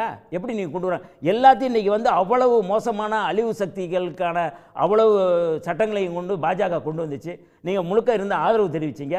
இப்போ நீங்கள் இல்லை நாங்கள் மாநில உரிமைகளை பற்றி பேசுவோம் சொன்னால் மக்கள் நம்புவாங்களா அப்படிங்கிற கேள்வியை தான் நான் முன்வைக்கிறேன். நான் இது வந்து முழுக்க முழுக்க ஏமாற்று வேலை, எடப்பாடியாருடைய நாடகம். இந்த நாடகத்தை மக்கள் நம்ப மாட்டாங்க. சரி, திரு ராம்கியோட கோணத்தை கேட்குறேன். ஆளுநரையும் நேரடியாக விமர்சிக்கல, டெல்லியில் ஆளக்கூடியவர்களையும் விமர்சிக்கல, நேரடியாக விமர்சிக்க தயங்கக்கூடிய நேரத்தில் இந்த முழக்கத்தை முன்வைத்தால் அதை மக்கள் வந்து நம்ப மாட்டார்கள் அப்படின்றது திரு வன்னியரசு முன்வைக்கிற பார்வை. இதெல்லாம் தாண்டி ஒரு கட்சிக்கு தான் நம்பக்கூடிய எந்த சித்தாந்தத்தையும் எந்த ஒரு முழக்கத்தையும் முன்வைப்பதற்கான உரிமை ஒரு கட்சிக்கு இருக்குது. அந்த முழக்கம் காலத்தின் தேவையா, மக்களிடம் எடுபடுமா, தேர்தல் நேரத்தில் மக்கள் மனதை அது கவருமா அப்படின்ற 2 அம்சம்தான் பரிசீலனைக்கு எடுத்துக்கொள்ள வேண்டிய ஒன்று. உங்கள் பார்வை இதில் என்ன திரு ராம்கி? திரு எடப்பாடி பழனிசாமி அவர்கள் குறிப்பிடும்போது முதல் விஷயத்திலே ஒரு தெளிவு பண்ணிடுறாரு, காலத்தின் கட்டாயம் அப்படிங்கிறார். அதாவது மக்களவையில் மாநில நாடாளுமன்ற டெல்லியில் மாநிலங்களுக்கு மாநில உரிமைக்காக குரல் எழுப்ப வேண்டியது காலத்தின் கட்டாயம். ஆனால் அதே நேரத்தில் நான் எப்படி டிகோட் பண்ணுறேன்னா, அந்த இடத்துல நாங்கள் இல்லை, நான் ஈவன் தோ அனைத்து இந்திய அண்ணா திராவிட முன்னேற்ற கழகம் இருந்தாலும் மற்ற மாநில உரிமைகளுக்காகலாம் நாங்கள் திமுக போன்ற எல்லா மாநில உரிமைகளுக்காக குரல் கொடுக்கல. நாங்கள் தமிழ்நாட்டின் உரிமைக்காக போராடுகிறோம். என்ன சார் டிஸ்டிங்ஷன் இருக்கு? எல்லா மாநிலத்துக்கும் நிதி பகிர்வுக்கு ஒரே ஃபார்முலா தான். மாநிலங்கள் மத்திய வரி வருவாயில பிரிச்சு கொடுக்குறாங்க அப்படின்னு எடுத்துக்கிட்டா மாநிலத்துக்கு என்ன பெர்சன்டேஜ் அப்படின்னு ஒரு கணக்கு எடுத்துக்கிறாங்க. ஒரு பேரிடர் நிவாரணம் அல்லது வெள்ளம் நிவாரணம், வறட்சி நிவாரணம் அப்படின்னு எடுத்துக்கிட்டாலும் அதே ஃபார்முலா தான். மெட்ரோ ரயிலுக்கு நிதி ஒதுக்கீடுனாலும் கான்பூர் மெட்ரோ ரயிலுக்கு 50% கொடுக்குறாங்கன்னா கோயம்புத்தூர் மெட்ரோ ரயிலுக்கும் யூனியன் கவர்மெண்ட் 50% தரணும். மாநிலத்துக்கு மாநிலம் அந்த ரேஷியோ மாறாதே. அப்போ வந்து நீங்க எல்லா மாநிலத்துக்கும் உரிமை வேணும். கூட்டுறவு டிபார்ட்மெண்ட் இதுவரையிலும் மாநில லிஸ்ட்ல தான் இருந்தது. பிஜேபி கவர்மெண்ட் வந்த பிறகு கோஆபரேட்டிவ் பெடரலிசம் பேசினவங்க கோஆபரேட்டிவ் டிபார்ட்மெண்ட்டே யூனியன் கவர்மெண்ட்டுக்கு எடுத்துக்கிட்டாங்க. திரு அமித்ஷாவா அதுக்கு சேர்த்து மந்திரியா போட்டாங்க. இப்போ நீங்க இந்த மாதிரியான விஷயங்கள்ல நுட்பமா பார்க்க வேண்டிய தேவை இருக்குல்ல. தமிழ்நாட்டு உரிமையை மட்டும் பறிக்கிறாங்க, கேரளாவோட உரிமையை பறிக்கல, பஞ்சாபோட உரிமையை பறிக்கல, பெங்கால் உரிமையை பறிக்கலன்னு சொல்ல முடியுமா என்ன? இப்போ உரிமையை பறிக்கலன்னா அவர் சொல்ல, அதாவது திமுக, அதாவது அதான் என்னன்னா இந்தியாவிலேயே மாநில உரிமைகளுக்காக குரல் கொடுக்கிற ஒரே கட்சி திமுக தான். ஸோ திமுக ஒரு செட் த மாடல், அவங்க ஒரு ஃப்ரேம் ஒர்க்கை கொடுக்குறாங்க. அவங்க பேசுறது திராவிட மாடல், எடப்பாடி பழனிசாமி அவர்கள் தமிழ்நாடு மாடல். இதை அவர் எடப்பாடி பழனிசாமி அவர்கள் முதல்வராக இருந்த போதே அவர் அதை முன்னிறுத்தினார், தமிழ்நாடு மாடல்ங்கிற விஷயத்தை. திமுக வழியில் தான். ஆனால் திமுக வந்து எல்லா மாநிலங்களுக்கும் ஒரு பொதுவான ஒரு ஃப்ரேம் ஒர்க்கை முன்வைக்கிறது. அதில் நாங்கள் கஸ்டமைஸ் பண்ணி தமிழ்நாட்டு உரிமைக்கு நாங்கள் அது குரல் கொடுக்குறோம் அப்படிங்கிறது தான் என்னுடைய புரிதல். நாங்கள் எல்லா மாநிலங்களுக்கும் கஸ்டமைஸ் பண்ண முடியும். எடுக்கிறவங்க வந்து தமிழ்நாட்டுக்கு மட்டும் டிப்ரைவ் பண்றாங்க அப்படின்னா உங்களுக்கு ஒர்க் ஆகும். இன்னைக்கு வந்து ஒரு மாநில அரசு எவ்வளோ கடன் வாங்கிக்கலாம் அப்படின்றதுக்கு யூனியன் கவர்மெண்ட் போடுற நிபந்தனைகள் இருந்ததுன்னா அதை எடுத்து கேரளா கோர்ட்டுக்கு போகிறாங்க. கவர்னர்கள் அத்துமீறப்ப டெல்லியும் கேரளாவும் கோர்ட்டுக்கு போகிறாங்க, தெலுங்கானா கோர்ட்டுக்கு போகுது, தமிழ்நாடு கோர்ட்டுக்கு போகிறாங்க. இல்லை, இதில் வந்து ஒரு குறிப்பிட்ட மாநிலம் மட்டும் பாதிக்கப்படுது, தமிழ்நாட்டுக்கு மட்டும் தீங்கு, அதுக்கு மட்டும் உரிமையை மீட்போம் அப்படின்றது வந்து எந்த அளவுக்கு ரெலவெண்ட், எந்த அளவுக்கு எடுபடும்? இல்லை, எடுபடும்னா அது தமிழ்நாட்டில் நிச்சயமாக எடுபடும். ஏன்னா அவரை பொறுத்த வரைக்கும் ரொம்ப தெளிவாக இருக்கார். என்னன்னா எங்களுக்கு இன்னைக்கு எம்பிக்கள் எதுவும் கிடையாதுங்க. அப்படி இருக்கும்போது நாங்கள் வரக்கூடிய எம்பிக்கள் வந்து நாங்கள் அங்கே டெல்லியில் வரும் ஆட்சியில், அது வரக்கூடிய ஆட்சி பாஜகவாக இருந்தாலும் இல்லை பாஜக அல்லாத ஆட்சி அமைந்தாலும், நாங்கள் நாடாளுமன்றத்தில் எதிர்வரிசையில் உட்கார்ந்து குரல் எழுப்பக்கூடிய நிலைதான் வருங்கிற அந்த ஒரு யூகத்தின் அடிப்படையில் தான் இன்னைக்கு அவர் சொல்றதா நான் பார்க்குறேன். நாங்கள் தொடர்ந்து குரல் எழுப்போம், தமிழ்நாட்டுக்காக குரல் எழுப்போம். அதாவது இதில் ரொம்ப தெளிவாக இருக்கு. நீங்கள் கர்நாடகாவில் நிதி பங்கீடுல பாரபட்சம் நடந்தாலும் சரி, கேரளாவில் நாங்கள் அதுக்கான that's not our business. So அதற்கு வந்து அந்தந்த மாநிலத்தில் உள்ள கட்சிகள் குரல் கொடுக்கும். நாங்கள் தமிழ்நாட்டின் உரிமைக்காக குரல் கொடுக்க போகிறோம். இதில் என்ன சிக்கல், இதில் என்ன ரொம்ப அடிப்படையான லாஜிக் என்னன்னு பார்த்தீங்கன்னா, எந்த ஒரு கட்சி வேறு எந்த தேசிய கட்சிகளோடு கூட்டணி இல்லாத போது எந்த ஒரு கட்சி என்ன செய்யுமோ அதைத்தான் திரு எடப்பாடி பழனிசாமி அவர்கள் செய்கிறார்கள். அவர் வந்து பாஜகவுடன் கூட்டணி இல்லை, காங்கிரஸ் கட்சியுடன் கூட்டணி இல்லை, கம்யூனிஸ்ட் கட்சியுடன் கூட்டணி இல்லை, வேறு எந்த தேசிய கட்சியுடன் கூட்டணி இல்லை. ஸோ அவர் ஒரு மாநில கட்சியின் ஒரு பிரதிநிதி, ஒரு மாநில கட்சியின் ஒரு தலைவர் என்ன சொல்கிறாரோ அதை தான் சொல்லுவார். I am representing Tamil Nadu. So தமிழ்நாட்டு உரிமைக்காக நான் குரல் கொடுக்கிறேன். ஸோ இந்த லாஜிக்கின் அடிப்படையில் அவர் சொல்வதை நம்ம ஏற்றுக்கொள்ளதான் நான் நினைக்கிறேன். சரி, மதிவதனியோட கோணத்தை கேட்கலாம். மதிவதனி, உங்க பார்வை இதில் என்ன? முதல்ல அதிமுகவுக்கு ஒரு விஷயத்தை தெளிவுபடுத்தணும். நடக்க இருக்கிறது நாடாளுமன்ற தேர்தல். அதனால நாடாளுமன்ற தேர்தலில் யாரை எதிர்க்கிறோம் அப்படின்ற ஸ்டாண்ட் வந்து ரொம்ப அவசியமானது. அது எல்லாத்தையும் தாண்டி திரும்ப திரும்ப தமிழர் நலனை பற்றி நாங்கள் பேசுகிறோம் அப்படின்னு சொல்றாங்க. அதில் குறிப்பாக அவர்கள் அந்த 23 தீர்மானங்களில் அலுவல் மொழியாக தமிழை வந்து நீதிமன்றங்கள் எல்லா இடத்துலையும் நாங்கள் ஆக்குவோம்னு சொன்னாங்க. இது 2011 இருந்து அவங்களுடைய தேர்தல் அறிக்கை. அப்போ 2011 21 வரை 10 ஆண்டு காலம் அதிமுக ஆட்சி தான் இருந்தது. அது வரைக்கும் அவர்கள் அதை செயல்படுத்தவில்லை. அப்போ திரும்ப இதை நாங்கள் தீர்மானம் போடுறோம் அப்படின்றது அது மக்கள் முடிவு செய்வார்கள். இப்போ தலைப்புக்குள்ளே வந்தால் அண்ணா திராவிட முன்னேற்ற கழகம் பேரில் வந்து அவங்களுக்கு சந்தேகம் இல்லை அப்படின்றது நான் நம்புகிறேன். அப்போ அண்ணாவினுடைய பெயரை கொண்டிருக்கக்கூடிய கட்சியாக மட்டுமில்லாமல் அண்ணாவினுடைய கொள்கையையும் கொண்ட கட்சியாக அதிமுக இருக்க வேண்டும் அப்படின்றது எங்களுடைய விருப்பம். அப்போ அண்ணாவினுடைய கொள்கை எதுவாக இருந்துச்சுன்னு சொன்னால், அவ்வளோ பெரிய ஒரு பரந்துபட்ட பாராளுமன்றத்தில் இந்தியாவினுடைய பெரிய பாராளுமன்றத்தில் போய் நின்று அண்ணா பேசினப்ப I belong to Dravidian stock அப்படின்றத உறுதிப்பட சொன்னார். ஆனால் அவர் பெயரை தாங்கி இருக்கக்கூடிய ஒரு கட்சியில் திராவிடம்னா என்னன்னு செய்தியாளர்கள் கேட்குறப்ப இதை நீங்கள் எங்கிட்ட கேட்கக்கூடாது, வரலாற்று ஆய்வாளர்கள்ட்ட கேட்க வேண்டிய கேள்வின்னு சொன்னார். சரி, அது கூட சரி, இனிமே அவர் தெரிஞ்சுக்கலாம், தெரியாம போகலாம் சொல்றாங்க. அது எடப்பாடியார்ட்ட கேட்கப்பட்ட கேள்வி ஆரியம் என்று ஒன்று இல்லவே இல்ல, திராவிடம் ஒன்று இல்லவே இல்லன்னு சொல்றாங்களே, இத பத்தி உங்க கருத்து தான் கேக்குறாரு. அப்போ நான் சொன்னதுக்கும் நீங்க சொன்னதுக்கும் ரொம்ப வித்தியாசம் இருக்கு. நிறைய வரலாற்று ஆராய்ச்சியாளர் பத்தி பேச வேண்டிய விஷயம் அப்படின்னு. அப்ப திராவிடம்னா என்னன்னு நீங்க டிஃபைன் பண்ணவே முடியாதா? கேக்கல. இல்ல சார், திராவிடம்னா அப்ப நீங்க டிஃபைன் பண்ண முடியாதா? நான் திராவிட இயக்கத்தை சேர்ந்தவன்னு நேரடியா சொல்லி இருக்கலாம். திராவிடம்னா டிஃபைன் பண்ணவே முடியாதா? ஆரியத்தை எதிர்ப்பதில் உங்களுக்கு என்ன சிக்கல் இருக்கு? ஆரியத்தை எதிர்ப்பதில் உங்களுக்கு என்ன சிக்கல் இருக்கு? கேக்குற கேள்வி இல்லன்னு சொல்றாங்களே, வைக்கறாங்களே, போறாங்களே. நான் திராவிடத்தை சார்ந்தவர்கள் உங்களுக்கு சொல்றேன். என்ன தயக்கம் குத்த மாதிரி பேசுறதுல ஒண்ணுமே இல்லையே. ஒரு நொடி அவங்க திராவிட இனத்தை நான் சார்ந்தவன்னு சொல்றதுல உங்களுக்கு எந்த இடத்துல தயக்கம் இருக்குன்றது ஒண்ணு. ரெண்டாவது, நடக்கக்கூடிய உங்களோட நேரத்துல நான் தலையிடல சார். நான் முடிச்ச பிறகு பதில் சொல்லுங்க. நீங்க சொல்ற மாதிரி இருக்கணும்னா அவர் உங்க இயக்கத்துல இருக்கணும். அவர் அனைத்து இந்திய அண்ணா திராவிட முன்னேற்ற கழகத்தின் பொதுச் செயலாளர். நீங்க அனைத்து இந்திய அண்ணா திராவிட முன்னேற்ற கழகத்துல இருந்தா பரவாயில்ல. பல நாளா பல வருஷமா பிஜேபில இருந்தீங்க. அவர் என்ன சொல்றாங்கறத மக்கள் பாக்குறாங்க, மக்கள் ஏத்துக்குவாங்க. மக்கள் எதை ஏத்துக்குறாங்க? அண்ணான்னு பேர் வச்சுக்கிட்டு ஆரியத்தை பற்றி ஒருத்தர் பெருமையாக பேசுகிற போது இத போய் நீ வரலாற்று ஆய்வாளர்ட்ட கேளுன்றத மக்கள் ஏத்துக்குறாங்களா? அதிமுகவின் உண்மை தொண்டர்கள் மக்கள் ஏத்துக்கறாங்க உங்களுக்கு தெரியுமா? எம்ஜிஆரை ஏற்றுக்கொண்ட உண்மையான தொண்டர்கள் அதை ஏத்துக்குவாங்களா? மக்கள் ஏத்துக்கறாங்க உங்களுக்கு தெரியுமா சகோதரி? என்னது? அவர் சொன்ன பதில மக்கள் ஏத்துக்கலன்னு உங்களுக்கு தெரியுமா? மக்கள் ஏத்துக்கலன்னா நான் சொல்றேன். ஏத்துக்கிட்டாங்கன்னு உங்களுக்கு தெரியுமான்றீங்க. கொஞ்சம் நிதானமா சொல்லுங்க சார். திராவிட கழகத்தின் கொள்கை ஒண்ணு. தாலி என்பது ஒடுக்குமுறையின் சிம்பல். நீங்க வழக்கமா வந்து தாலி ஏற்போ அதை வந்து பெண்கள் ஏத்துட்டாங்கன்னு சொல்ல முடியுமா? நான் வரேன். இது சொல்றீங்களா ஓபனா இப்போ? நான் தலைப்புக்கு வந்தறேன். நீங்க வழக்கமா டைவர்ட் பண்றது வேற. நான் கேக்குற அதே கேள்விதான். உங்க கொள்கையில ஒண்ணு. தலைப்புக்கு வந்தறேன். தாலி என்பது பெண் ஒடுக்கத்திற்கான அடையாளம். அதை யாரும் பெண்கள் ஏத்துக்கறாங்கன்னு சொல்றீங்களா நீங்க இப்போ? தனியா நம்ம ரெண்டு பேரும் அந்த விவாதம் நடத்துவோம். இது சன் அதே தனியா பேசுவோம். வேற தனியா பேசலாம், நேரம் இல்ல, டைம் வேஸ்ட் பண்ண நேரம் இல்ல. இப்போ பேசுவோம். வந்து நான் என்னோட தலைப்புக்கு வரேன். நீங்க கேட்றீங்க, அவங்க பேசணுமா வேணாமா? நீங்க கூட பேசிட்டு இருந்தா எப்படி பேசுவீங்க? இல்ல, நான் பேச கூடாதுன்னா கூட பேசிட்டு இருக்காரு. ஒரு 2 நிமிஷத்துல நான் ஒருவர் பேசுங்க. ரெண்டு பேர் ஒரு இடத்துல பேசினா யார் பேசுறது? நான் 2 நிமிஷத்துல சொல்லிடுறேன். அப்ப அண்ணாவினுடைய நோக்கம் அதையெல்லாம் தாண்டி நாடாளுமன்ற தேர்தல்ல இன்றைக்கு மக்கள் மிகப்பெரிய ஒரு கொடுங்கோன்மையான சர்வாதிகார ஆட்சிக்கு கீழே இருக்காங்க. மணிப்பூர்ன்ற மாநிலம் பற்றி எரிகிறது. இன்றைக்கு விவசாயிகள் சுட்டு தள்ளப்படுகிறார்கள். அவ்வளோ பெரிய கொடுமை நடந்துகிட்டு இருக்கு. தமிழ்நாடு மட்டுமல்ல ஒட்டுமொத்த இந்தியாவும் ஒரு மிகப்பெரிய சர்வாதிகார பாசிசத்துக்கு கீழே இருக்கப்போ அதை எதிர்க்கிறோம் அப்படின்ற குரல் குறைந்தபட்சம் அதிமுகவிடமிருந்து எத்தனை முறை வந்திருக்கிறதுன்றது ஒரு கேள்வி. ரெண்டாவது, தமிழர் உரிமையை மீட்போம்னா யார்கிட்ட இருந்து மீட்க போறீங்க? ரொம்ப ஸ்ட்ரைட்டா அந்த பாயிண்ட்டுக்கு வந்தா திமுக இருந்து மீட்க போறோம்னு சொல்ல முடியாது. ஏன்னா கடந்த பட்ஜெட்டில் திமுக கொண்டு வந்த எல்லா திட்டங்களாக இருக்கட்டும், அது காலை உணவு திட்டத்தை விரிவுபடுத்துறதா இருக்கட்டும், தமிழ் புதல்வன் திட்டமாக இருக்கட்டும், தாய்மோனவன் திட்டமாக இருக்கட்டும், மகளிர் உரிமை தொகை திட்டமாக இருக்கட்டும், இது எல்லாமே தமிழர் நலனுக்காக. அப்ப தமிழர் நலனுக்கு எதிராக இன்றைக்கு நடைபெறக்கூடியது பிஜேபியுடைய ஆட்சி. அப்ப தமிழர் உரிமையை உண்மையாகவே நீங்க மீட்கணும்னா பிஜேபி தானே எதிர்க்கணும். அப்ப பிஜேபி தமிழர் நலனுக்கும் தமிழ்நாட்டு நலனுக்கும் எப்படி எதிராக இருக்குன்னா ஆளுநரை வைத்து இங்க ஒரு பேரலல் கவர்மெண்ட் நடத்திட்டு இருக்காங்க. அப்ப இன்றைக்கு அதிமுகவை பார்த்து திமுக வெளிப்படையா என்ன கேக்குதுன்னா மாநில உரிமையை பற்றி சேர்ந்து பேசுவோம் வாங்கன்னு இல்ல. அப்ப அந்த மாநில உரிமைன்றது எந்த இடத்துல இருக்கணும்? ஆளுநரை எதிர்க்கிறதுல இருக்கணும்ல. பேரறிஞர் அண்ணா அவர்கள் மிக தைரியமாக துணிச்சலாக ஆளுநர்ன்ற பொசிஷனை எதிர்த்தார்ல. அதற்கு பிறகு வந்தவர்கள் அதிமுகவிலேயுமே ஆளுநர் அப்படின்ற பொசிஷனை இன்றைக்கு இருக்கக்கூடிய ஆளுநரை எதிர்த்து எத்தனை கண்டன குரல்களை இவர்கள் எழுப்பியிருக்காங்க. கடந்த காலத்தை விட்டுருங்க, நாங்க பிஜேபியில கூட்டணி இருந்தோம், அதெல்லாம் விட்டுருங்க, வெளியே வந்துட்டீங்கல்ல.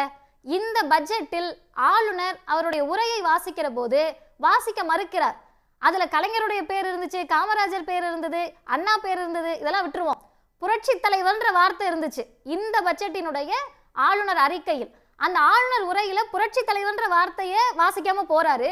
வெளியே வந்து செய்தியாளர்கள் கேட்குறாங்க இது என்ன அப்படின்னு கேட்குற போது இது அவங்களுக்கும் இவருக்கும் இருக்கக்கூடிய பிரச்சனை அப்படின்னா, மாண்புமிகு எடப்பாடி அவர்கள் மெம்பர் ஆஃப் த ஹவுஸ் இல்லையா, அவர் சட்டமன்றத்தில் ஒரு உறுப்பினர் இல்லையா, எதிர்கட்சியினுடைய தலைவர் இல்லையா, அதிமுகவினுடைய தலைவராக இல்லையா, பொதுச் செயலாளராக இல்லையா? அப்ப இவங்களுடைய நோக்கம் எல்லாம் ஆளுநரை வெளிப்படையாக நாங்க எதிர்க்க மாட்டோன்னு. தமிழர் உரிமை நீங்க யார்கிட்ட இருந்து மீட்க போறீங்க? தமிழர் உரிமையை பறிக்கக்கூடியவர் ஆளுநர் தானே. ஆளுநரை நீங்க கேள்வி கேட்க மாட்டீங்க. தமிழர்களுக்கு எதிரான தமிழ்நாட்டுக்கு எதிரான கல்விக் கொள்கையை கொண்டு வர்றது பிஜேபி. பிஜேபிக்கு எதிராக நீங்க வாய் பேச மாட்டீங்க. நீட் தேர்வுல இத்தனை பேர் கொலை செய்யறாங்க, கொல்லப்பட்டு கொண்டிருக்கிறார்கள். அதிமுகவே போராடி நீங்களே வாங்கி கொடுத்து கிரெடிட்டை கூட நீங்க எடுத்துக்கங்க. ஆனால் நீங்கள் ஏன் பிஜேபி எதிர்த்து கேட்க மாட்டீங்கன்னு திமுக கேட்டுருச்சு. இப்பவும் நாங்கள் பிஜேபி எதிர்த்து குரல் எழுப்ப மாட்டோம்னா தமிழ்நாட்டை யாரிடத்திலிருந்து மீட்க போகிறோம் என்பதில் தெளிவில்லாமல் ஒட்டுமொத்தமாக பாசிசத்தையும் பிஜேபியையும் எதிர்க்க துணிச்சலின்றி இந்த முழக்கத்தை முன்வைக்கிறார்கள். தமிழர் உரிமை மீட்போம் தமிழ்நாடு காப்போம் அப்படின்ற அதிமுகவுடைய முழக்கம் குறித்து ஒரு கேள்வியை நேயர்கள் முன்னாடி வைத்திருந்தோம். அந்த கருத்துக்கு எக்ஸ் தளத்தில் நேயர்கள் சொல்லியிருக்கக்கூடிய கருத்து என்னென்னா, இந்த பரப்புரையை தொடங்கி இருக்கிறது வரவேற்கத்தக்கது அப்படின்னு 23% பேர் சொல்லியிருக்கிறாங்க. செயல்பாடுகளுக்கு எதிரானது அப்படின்னு 10% பேர், மக்கள் இதை ஏற்க மாட்டார்கள் இந்த முழக்கத்தை அதிமுக முன்வைக்கிறத அப்படின்னு 48% பேர் சொல்கிறாங்க. மோடியை நேரடியாக எதிர்க்கலாம் அப்படின்னு 19% பேர் கருத்து சொல்கிறாங்க. திரு வன்னியரசு, இப்போ வந்து இந்த முழக்கம் அவசியமா அவசியம் இல்லையா? முழக்கத்தை மக்கள்கிட்ட எடுபடுமா எடுபடாதா? அதை பேசுகிறவங்களுக்கு தார்மீக உரிமை என்ன அப்படின்ற கோணங்களை பேசணும். இன்னொரு கோணம் அப்படின்னு எடுத்துக்கிட்டோம்னா, தேர்தலுக்கு அதிமுக வேறொரு வியூகத்தை வைத்திருக்கு. முன்பு வந்து பிஜேபி கூட்டணியில் இருந்தாங்க, கூட்டணி முறிந்து வெளியில் வந்த பிறகு பெரிய கூட்டணி அமைப்போம் அப்படின்னு சொன்னாங்க. பிரம்மாண்டமான கூட்டணி அமையும்னு திரு ஜெயக்குமார் சொல்கிறார். இன்றைக்கி திரு எடப்பாடி பழனிசாமி வந்து நல்ல கூட்டணி அமையும் அப்படின்ற அளவில் நிறுத்தியிருக்கிறார். பிஜேபி ஒரு வியூகத்தை முன்வைக்குது, திமுக கூட்டணி முன்வைக்கக்கூடியது மோடியை வீழ்த்தணும் அப்படின்ற ஒரு முழக்கம். அதிமுகவோட முழக்கம் அப்படின்றது இந்த லைனில் இருக்குது. இது ஒரு புது வியூகமாக பார்க்கப்படும். வியூகத்தை அதிமுக மாற்றுறதா பார்க்குறீங்களா? இல்லை, அது அவங்க என்னென்னா தமிழ்நாட்டினுடைய உணர்வுகளை புரிஞ்சுக்கிட்டு அந்த முழக்கத்தை வைக்கிறாங்க. தமிழ்நாட்டில் இன்றைக்கி வந்து மாநில உரிமைகள் பேசக்கூடியது இந்தியத்துக்கு எதிராக தமிழ்நாட்டில் வந்து அது ஒரு பெரிய மாற்றத்தை உருவாக்கக்கூடிய முழக்கமாக இருக்குது அப்படிங்கிறத புரிஞ்சுக்கிட்டு தான் அதை வைக்கிறாரு. ஆனால் அதில் உண்மை இல்லைன்னு அவருடைய முழக்கத்தில் உண்மை இல்லைங்கிறத நான் சொல்ல வர்றது முழுக்க அதை சொல்கிறோம். இவங்க ரொம்ப நாங்கள் எங்கள் விடுதலை சிறுத்தைகள் வந்து தொடர்ச்சி ஒரு முழக்கம் வைக்கிறோம். சனாதனத்தை வேறறுப்போம், புரட்சிகர ஜனநாயகத்தை வென்றெடுப்போம். நாங்கள் இந்த முழக்கத்தை தொடர்ச்சி வைக்கிறோம். சனாதனத்தை வேறறுப்போம், சனாதனம் அப்படிங்கிறது ஒற்றை அடையாளத்தில் வந்து அவங்க வந்து இந்த இந்தியாவினுடைய பன்முகத்தன்மையை அழித்தொழிப்பது தான் அவங்களுடைய நோக்கம். இந்த சனாதனத்துக்கு எதிராக என்னைக்காவது ஒரு நாள் வந்து ஒரே ஒரு அறிக்கை விடுதலை இது அதிமுகலேருந்து வந்திருக்கா அப்படின்னா இல்லை. ஏன்னா ஒரே நாடு அப்படிங்கிற கொள்கையை அவங்க ஏற்றுக்கொண்டாங்கன்னா தேசிய இனங்களுடைய அடையாளங்களில் வந்து அவங்க அழிக்கிறது அவங்க முயற்சி. அப்போ தேசிய இனங்கள் அப்படிங்கிறது தமிழ் தேசிய இனம், தமிழர் அப்படிங்கிற அடையாளம் இருக்குது. நீங்கள் என்னைக்காவது ஒரு நாள் நீங்கள் வந்து இது குறித்து நீங்கள் பேசியிருக்கீங்களா? இப்போ கூட நீங்கள் இந்த கோணத்தில் பார்க்குறீங்க, நான் வேறொரு கோணத்தில் சொல்கிறேன். சனாதனம் தொடர்பாக திரு உதயநிதி ஸ்டாலின் பேசிய போது இந்தியா முழுக்க பிஜேபியும் அதனுடைய ஆதரவாளர்களும் எதிர்த்தாங்க. இன்ஃபேக்ட் இந்தியா கூட்டணியில் இருக்கக்கூடிய சில தலைவர்களே அது கண்டனம்லாம் தெரிவித்தாங்க. ஆனால் திரு எடப்பாடி பழனிசாமி அவர்கள்ட்ட ஒரு பேட்டியில் கேட்கும்போது அவர் சொன்னார், இந்த சர்ச்சைக்குள்ளேயே அவர் போல, அவர் வந்து உதயநிதி அவர்களை கண்டிக்கிறன்ற ஏரியாவுக்கே அவர் போகலை. அவர் வந்து நாங்கள் ஜாதி மதத்துக்கு அப்பாற்பட்ட கட்சி அப்படின்னு அந்த கான்ட்ரவர்சிக்குள்ளே அவர் போகல. அவர் ப்ரோ பிஜேபி லைனை, சனாதன ஆதரவு நிலைப்பாட்டை அவர் எடுக்கலை. இப்போ ராமர் கோயில் இது வந்தது, கோயில் கட்டுறதுக்கு இல்லாமங்க ஓட்டு போடுவாங்க, கும்பாபிஷேகம் நடத்துறதுக்கு ஓட்டு போடணும்னா நான் அன்ன போஸ்ட்டாக ஜெயிச்சிருக்கணும் அப்படின்னு அதை கடந்து போனார். இந்த ட்ராப்ல ஒரு பிஜேபியோட விழலை அப்படின்னு பார்க்க முடியாதா? என்னன்னா உங்கள் ஸ்டாண்ட் என்னங்க? பேரறிஞர் அண்ணாவுடைய கருத்து என்னங்க? வர்ணாசிரமத்துக்கு எதிராக, சனாதனத்துக்கு எதிராக முழங்கிய முழக்கம் இல்லையா? இப்போ கூட தாலி தொடர்பாக அவர் வந்து பேசுகிறாரு. தந்தை பெரியார் அவர்கள் தாலி பெண்கள் கட்ட வேண்டிய அவசியம் இல்லை, நீங்கள் வந்து சுதந்திரமாக செயல்படுங்கன்னு சொன்னபோது அதை ஆதரித்தவர் பேரறிஞர் அண்ணா அவர்கள். அதனுடைய நீட்சியாக தான் இன்னைக்கு சீர்திருத்த திருமணங்கள் நடக்குது. அண்ணாவுடைய சாதனைகளில் ஒன்றே தாலி இல்லாத திருமணம் சட்டப்படி செல்லும்னு தீர்மானம். இன்னைக்கு சீர்திருத்த திருமணங்களே தாலி இல்லாமல் நடக்குது. அப்படிப்பட்ட தாலியை வந்து அதை வந்து தாலி அறுப்புன்றாரு. அப்போ பேரறிஞர் அண்ணாவுடைய கொள்கைன்னு ரொம்ப நுட்பமாக பார்க்கணும். நீங்கள் வந்து வர்ணாசிரமம் பேசுகிற ஆரிய மாயை எழுதுகிறாரு. நீங்கள் ஆரியத்துக்கும் திராவிடத்துக்குமான வந்து வேண்டுமென்றே வந்து ஆளுநர் RN ரவி அவர்கள் நீங்கள் வந்து கட்டமைக்கிறாரு. நீங்கள் என்ன ஆரிய மாயை தூக்கி போடுங்க, எங்களுடைய தலைவர் பேரறிஞர் அண்ணா எழுதியிருக்காரு ஆரிய மாய் இந்தா அப்படின்னு தூக்கி போடுறதுக்குள்ள என்ன வந்துருச்சு? அப்போ இந்த நிலைப்பாடு இருக்குல்ல, கோட்பாட்டு ரீதியாக அவருக்கு ஒரு புரிதல் இல்லைங்க. கோட்பாட்டு ரீதியாக ஒரு புரிதல் இல்லை. திமுக பேசுகிற மொழியிலேயே, விசிகே பேசுகிற மொழியிலேயே அதிமுக பேசணும்னு ஏன் எதிர்பார்க்குறீங்க? அண்ணாவுடைய மொழியில் பேசுங்கன்னு சொல்கிறேன். ஏன் எங்கள் மொழியில் பேசுகிறீங்கன்னு சொல்கிறேன். அண்ணா தானே உங்கள் தலைவர், அண்ணாவுடைய மொழியில் பேசுங்கன்னு நாங்கள் சொல்கிறோம். எங்கள் மொழி விடுதலை சிறுத்தை எங்களுடைய தலைவர் எழுச்சி தமிழர் மொழியில் நீங்கள் பேசுங்கன்னு சொன்னால் உங்களால் முடியாது, உங்களால் பேச முடியாது. தளபதி ஸ்டாலின் அவர்கள் மொழியில் பேசினா உங்களால் முடியாது, உங்களுக்கு அந்த தகுதி இல்லை. ஆனால் பேரறிஞர் அண்ணாவுடைய மொழியில் பேசுங்கன்னு சொல்லி ஏற்கனவே உங்களுக்கு எழுதி வச்சிருக்கிறார்ல. நீங்கள் எப்படி வந்து அண்ணாவுடைய கொள்கையை நீங்கள் வந்து முன்னெடுப்பீங்க? எந்த அடிப்படையில் நீங்கள் பேசுவீங்க? எந்த அடிப்படையில் நீங்கள் முன்னெடுப்பீங்க? அப்போ அதற்கான நம்பிக்கையை உருவாக்கணும். நாங்கள் வந்து திரும்ப திரும்ப சொல்கிறோம், அதிமுக ஒரு மாநில உரிமைகளை பேசக்கூடிய கட்சி தான், பேசிய கட்சி தான். அந்த கட்சி வந்து வலிமை பெறணும் அப்படிங்கிறது எங்களுக்கு எந்த மாற்று கருத்தும் இல்லை. ஆனால் கடந்த காலங்களில் அவர் நடந்து கொண்டது, செயல்பட்டது, அவர் ஆதரித்தது எல்லாமே தமிழர்களுக்கு துரோகம் செஞ்சுருக்கிறாங்க. இது வந்து நான் சாதாரண வார்த்தையில் சொல்லலை. தமிழ்நாட்டுக்கும் தமிழர்களுக்கும் துரோகம் செய்த அதிமுக இன்றைக்கு அந்த முழக்கத்தை முன்வைப்பது என்பது ஒரு ஏமாற்று வேலை தான் நான் திரும்ப சொல்கிறேன். நான் திரும்ப உங்கள்கிட்ட மரியாதையாக நகர்த்திட்டு போகணும்னு நினைக்கிறேன். வார்த்தைகள் தடிமானம்னா எனக்கும் பேச தெரியும், நான் பேசுறதுக்கு பெரிய நீங்க வந்து என்ன வார்த்தை நீங்க பொது தொகுதிக்கு நீங்களா ஆசைப்படலாமான்னு கருணாநிதி எங்களை பார்த்து கேட்டார்னு சொன்னா அந்த கட்சியோட தான் இன்னும் கூட்டணி வச்சிருக்கீங்க. யாருமே சொல்லிருங்க இந்த இடத்துல மறுக்கறங்க. இல்ல அப்படி யாரும் சொல்லல, கேளுங்க. நான் இடைமறிக்கல இல்ல, நீங்க பேசுமோ நான் பேசாம இருங்க, என்ன வேணா பேசுங்க. இருங்க, அந்த முழக்க அந்த வார்த்தை சொன்னதே பேசல அப்படினா அதிமுகவுக்கும் பொருந்தும் ஜெயலலிதா அம்மையாருக்கும் பொருந்தும். ஜெயலலிதாவும் அத சொல்றாங்க. நீங்க வந்து ஜெயலலிதா என்ன சொன்னாங்க? கருணாநிதிக்கு ஏத்த மாதிரி தான், அம்மையாருக்கு ஏத்த மாதிரி நீங்க வாக்குமூலம் கொடுக்கல. டிவி விவாதத்துல கருணாநிதி அது பொதுவானதுங்க. அதான் உண்மை. அதிமுக அதை நீங்க ரெடி பண்ணிக்கீங்க முதல்ல, அதுல நீங்க நிரூபிச்சுட்டு வாங்க. உங்களோட கொள்கையில ஒண்ணு சனாதன எதிர்ப்பு, அதை நீங்க பேசுறீங்க. அண்ணாவோட முழக்கம் என்ன? ஒன்றே குலம் ஒருவனே தேவன். எந்த இடத்துல அனைத்து இந்திய அண்ணா திராவிட முன்னேற்ற கொள்கைக்கு முரண்பாட பேசியிருக்காரு எங்க தலைவர் எடப்பாடியார்? நீங்க கேட்குறீங்க, மதம் சார்ந்த ஒரு கேள்வியை கேட்குறீங்க. அப்ப என்ன சொன்னாரு? ஜாதி மதம் இனம் சார்ந்து நாங்க எந்த முடிவு இது வரைக்கும் எடுத்ததே இல்லைங்கிற. அதுக்கெல்லாம் அப்பாற்பட்ட இன்னைக்கு இருக்கிற கொள்கை இந்த டிஸ்பியூட்டே வந்து பாத்தீங்கன்னு சொன்னா அதிமுக இந்த முழக்கத்தை முன்வைக்கிறதை யாரும் ஆட்சேபிக்கல. இதனுடைய கடந்த காலம் வந்து இந்த முழக்கத்துக்கான கிரெடிபிலிட்டியை தரமாட்டேங்குதுன்றதுதான் ரெண்டு பேரும் சொல்லக்கூடிய அந்த முழக்கத்தை வைத்து நீதிமன்றத்தை வழக்குன்னு உடனே நான் அந்த அர்த்தத்தில் சொல்லவே இல்லைன்னு பெல்ட்டி அடிச்சவங்களை பார்த்து கேள்வி கேட்பீங்களா? ஏன் நீங்க பின்வாங்குறீங்கன்னு கேள்வி கேட்பீங்களா? ஏன்னா எங்க கொள்கையில ஒண்ணு, நான் உங்களோட கூட்டணியில் இருக்கோம், எங்க கொள்கைக்கு ஆதரவா நீங்க பேசுனீங்க. இப்போ வழக்காடு மன்றத்துல வழக்குன்னு போன உதயநிதி நான் அப்படியே பேசணும் பெல்ட்டி அடிக்கிறீங்களே, ஏன் அப்படி மாறுபடுறீங்கன்னு கேட்பீங்களா? இல்ல அதிமுக ஏன் பேசலன்னு சொல்றீங்க? எங்க கொள்கை நாங்க ஜாதி மதம். இன்னொரு உதாரணம் சொல்லிடுறேன், இன்னொரு உதாரணம். அதாவது கொரோனாங்கிற கொடிய நோய் ஆரம்பிக்கும் பொழுது டெல்லியில தப்லீகி ஜமாத் அப்படிங்கிற ஒரு இஸ்லாமிய அமைப்பு அவர்கள் தான் வந்து கொரோனாவை வந்து முழுவதும் எல்லாமே பரப்புறார்கள் அப்படின்னு சொல்லி தமிழ்நாட்டில் இருக்கிற பிஜேபி கூட அதை குற்றச்சாட்டை வைக்கும் பொழுது கூட அந்த ஜமாத்துக்கு சென்று வந்தவர்களை தேடி போய் பிடித்து அவர்களுக்கு ட்ரீட்மெண்ட் கொடுத்த அரசு இந்த அனைத்து இந்த அண்ணா திராவிட முன்னேற்ற கழகம். சிங்கிள் சோர்ஸ்னு சொன்னாங்க. அதே நேரத்தில் அதுதான் சொல்றேன், சிங்கிள் சோர்ஸ் குற்றச்சாட்டு வைக்கும் போது கூட தேடி கண்டுபிடிச்சு டெய்லி பிரஸ் பிரீஃபிங்ல அன்னைக்கு இருந்த ஹெல்த் செக்ரட்டரி சொல்லிட்டு இருந்தாங்க. நம்ம அடி வாங்கி கூட அவங்க ட்ரீட்மெண்ட்டுக்கே அவங்க வேண்டாம் ட்ரீட்மெண்ட் எங்களுக்கு வேணாம் அடிச்சு போது கூட அதை அடி வாங்கி இல்லை உங்களுக்கு உதவி தேவை உங்கள் உயிரை காப்பாற்றணும்னு சொல்லி காப்பாற்றின அரசு நாங்கள் எந்த இடத்துல ஜாதி மத இனம் பார்த்து நாங்கள் எடுத்திருக்கோம். மரியாதைக்குரிய வன்னி அவர்கள் சொன்னார்ல, அங்கே வந்து டெல்லியில் விவசாயிகள் போராடுறாங்க, குரல் கொடுத்துருக்குமா வேண்டாமான்னு. எப்படி வரலாறு மறக்கிறீங்க? 2017 எடப்பாடியா நான் ஒரு விவசாயியின் பெருமை இடத்துல contract farming and livestock ஆக்ட்னு சொல்லி தமிழ்நாடு சட்டமன்றத்தில் இயற்றப்பட்ட ஒரு சட்டம். தமிழ்நாட்டை சேர்ந்த விவசாயிகள் எங்கு வேணாலும் போய் விளைபொருளை வித்துக் கொள்ளலாம், மண்டி கமிஷன் கிடையாது அப்படின்னு ஒரு சட்டம் ஏற்றி இருக்கு. எப்படி உங்களுக்கு தெரியாம போச்சு? அப்போ வேளாண் சட்ட திருத்தத்தை நீங்க நாடாளுமன்றத்தில் நீங்க ஆதரிச்சீங்க, நீங்க ஆதரிக்கலன்னா அது வந்திருக்காதுங்க. நீங்க மாநிலங்களவையில மக்களவையில நீங்க ஆதரிச்சீங்க. உங்களுக்கு விவசாயிகளை பத்தி பேசுறதுக்கு உங்களுக்கு எந்த தகுதியும் இல்லங்க. ஏங்க நீங்க அங்க ஆதரிச்சீங்களா இல்லைங்களாங்க? நீங்க ஆதரிச்சீங்களா இல்லையா? நீங்க ஏங்க மோடியே பின்வாங்கிட்டாருங்க. அதுல மோடியே பின்வாங்கிட்டாரு. இல்ல நீங்க ஒரு அப்பட்டமா ஒரு டிவி விவாதத்துல ஒரு பொய் சொல்றாரு. வேளாண் திருத்த சட்டத்தை ஆதரிச்சாரா இல்லையா அதை மட்டும் சொல்லுங்க. கான்ட்ராக்ட் ஃபார்மிங் எடப்பாடி பழனிசாமி கதறிட்டு இருக்காரு இன்னைக்கு. ஆதரிச்சு தவறுன்னு சொல்றாரு. நீங்க இன்னைக்கு வந்து என்ன பேசுறீங்க சொல்லுங்க, தெரிஞ்சுக்க சொல்லுங்க. நீங்க ஆதரிச்சீங்களா இல்லையான்னு சொல்லுங்க. அத பேசுங்க. இருந்துட்டு அவங்களோட கொள்கை நீங்க எடுத்துக்க. திமுக தான் போய் பேசுறீங்க, நீங்க அதை போய் பேசாதீங்க. இருங்க, வேளாண் சட்ட திருத்த தொடர்பு உங்களுக்கு கருத்து என்ன? அத பத்தி பேசுங்க. அந்த ஆக்ட்ல என்ன சொல்லுதுன்னு தெரிஞ்சிட்டு வந்து பேசுங்க. அப்போ மினிமம் சப்போர்ட் பிரைஸ் அவர் சொல்ற ஆக்ட் வேற, நீங்க சொல்ற ஆக்ட் வேற. திமுக இல்ல, அதுல போய் ஷரத்தை படிங்க, அதுல என்ன இருக்குன்னு படிங்க. 3 வேளாண் திருத்த சட்டத்தை எடப்பாடி பழனிசாமி ஆதரிச்சாரா இல்லையா?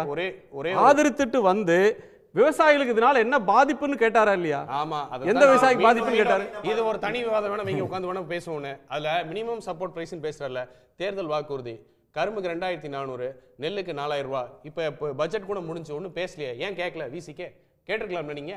என்னங்க டெல்லியில போராடுறாங்க, மினிமம் சப்போர்ட் பிரைஸ், இங்க தேர்தல் வாக்குறுதியா கொடுத்தீங்க, ஏன் பேசணும்னு கேட்கணும்ல. குடியுரிமை திருத்த சட்டத்தை பத்தி பேசுறாங்க.